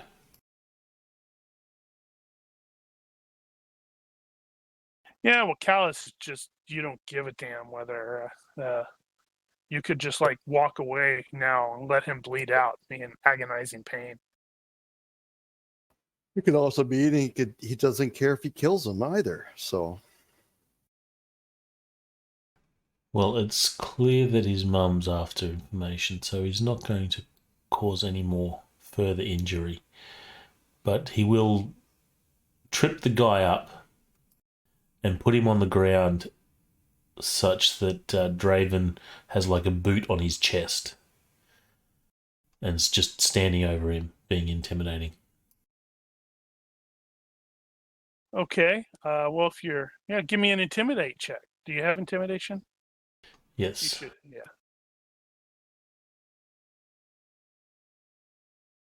Damn, you're really good at it too. Well, he ought to be. Duh. So I you're guess looming over this dude. I guess you can add threats of violence and stuff to that. The fact you cut off his arm. Yeah. So you're looming over him. He's, or your mom is, yelling, about where is it? Where is it? And he's like, what? And she's like, the package you received. And he's like, over there. And like, sort of gesturing in a direction. And she like goes over there and tosses some stuff aside. He can't point with that hand. No. He's like, jerking his head in the direction. And it's like tosses some stuff out of like what amounts to like a wall shelves, and she finds or pulls out a case, and it's not a big case, it's small little box, and she like pops it open, and she's like, yes, this is what I wanted, and she lifts up what looks honestly to Draven like a coin. Oh, Does No. Draven understand the significance of that? Let's see. That's a really good question. Uh-oh. Roll 3d6 for me in the box.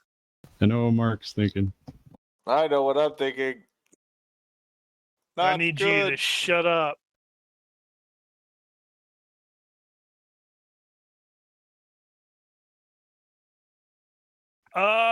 It takes him a second, and just as she's like, "All right, we don't need him anymore," and she pulls this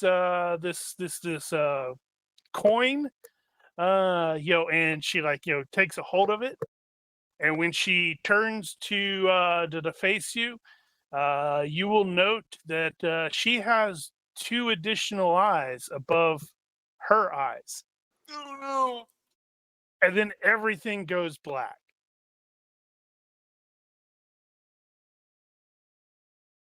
And that is where we will end it for the night. All active players will get 2 character points, and we will pick up next week at the same bat time and the same bat channel.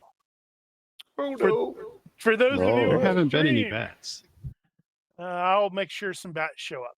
For those of you on the stream, if you're watching this, have questions, corrections, general complaints, suggestions, some good-natured heckling, even some trolls, we don't care. It's good for the algorithm. Feel free to leave a comment on the video or find us on either Discord or the cancer that is Facebook. And thank you for watching, and Olympus Gaming bids you good night. Man, Goodbye, stream. I just thought about this.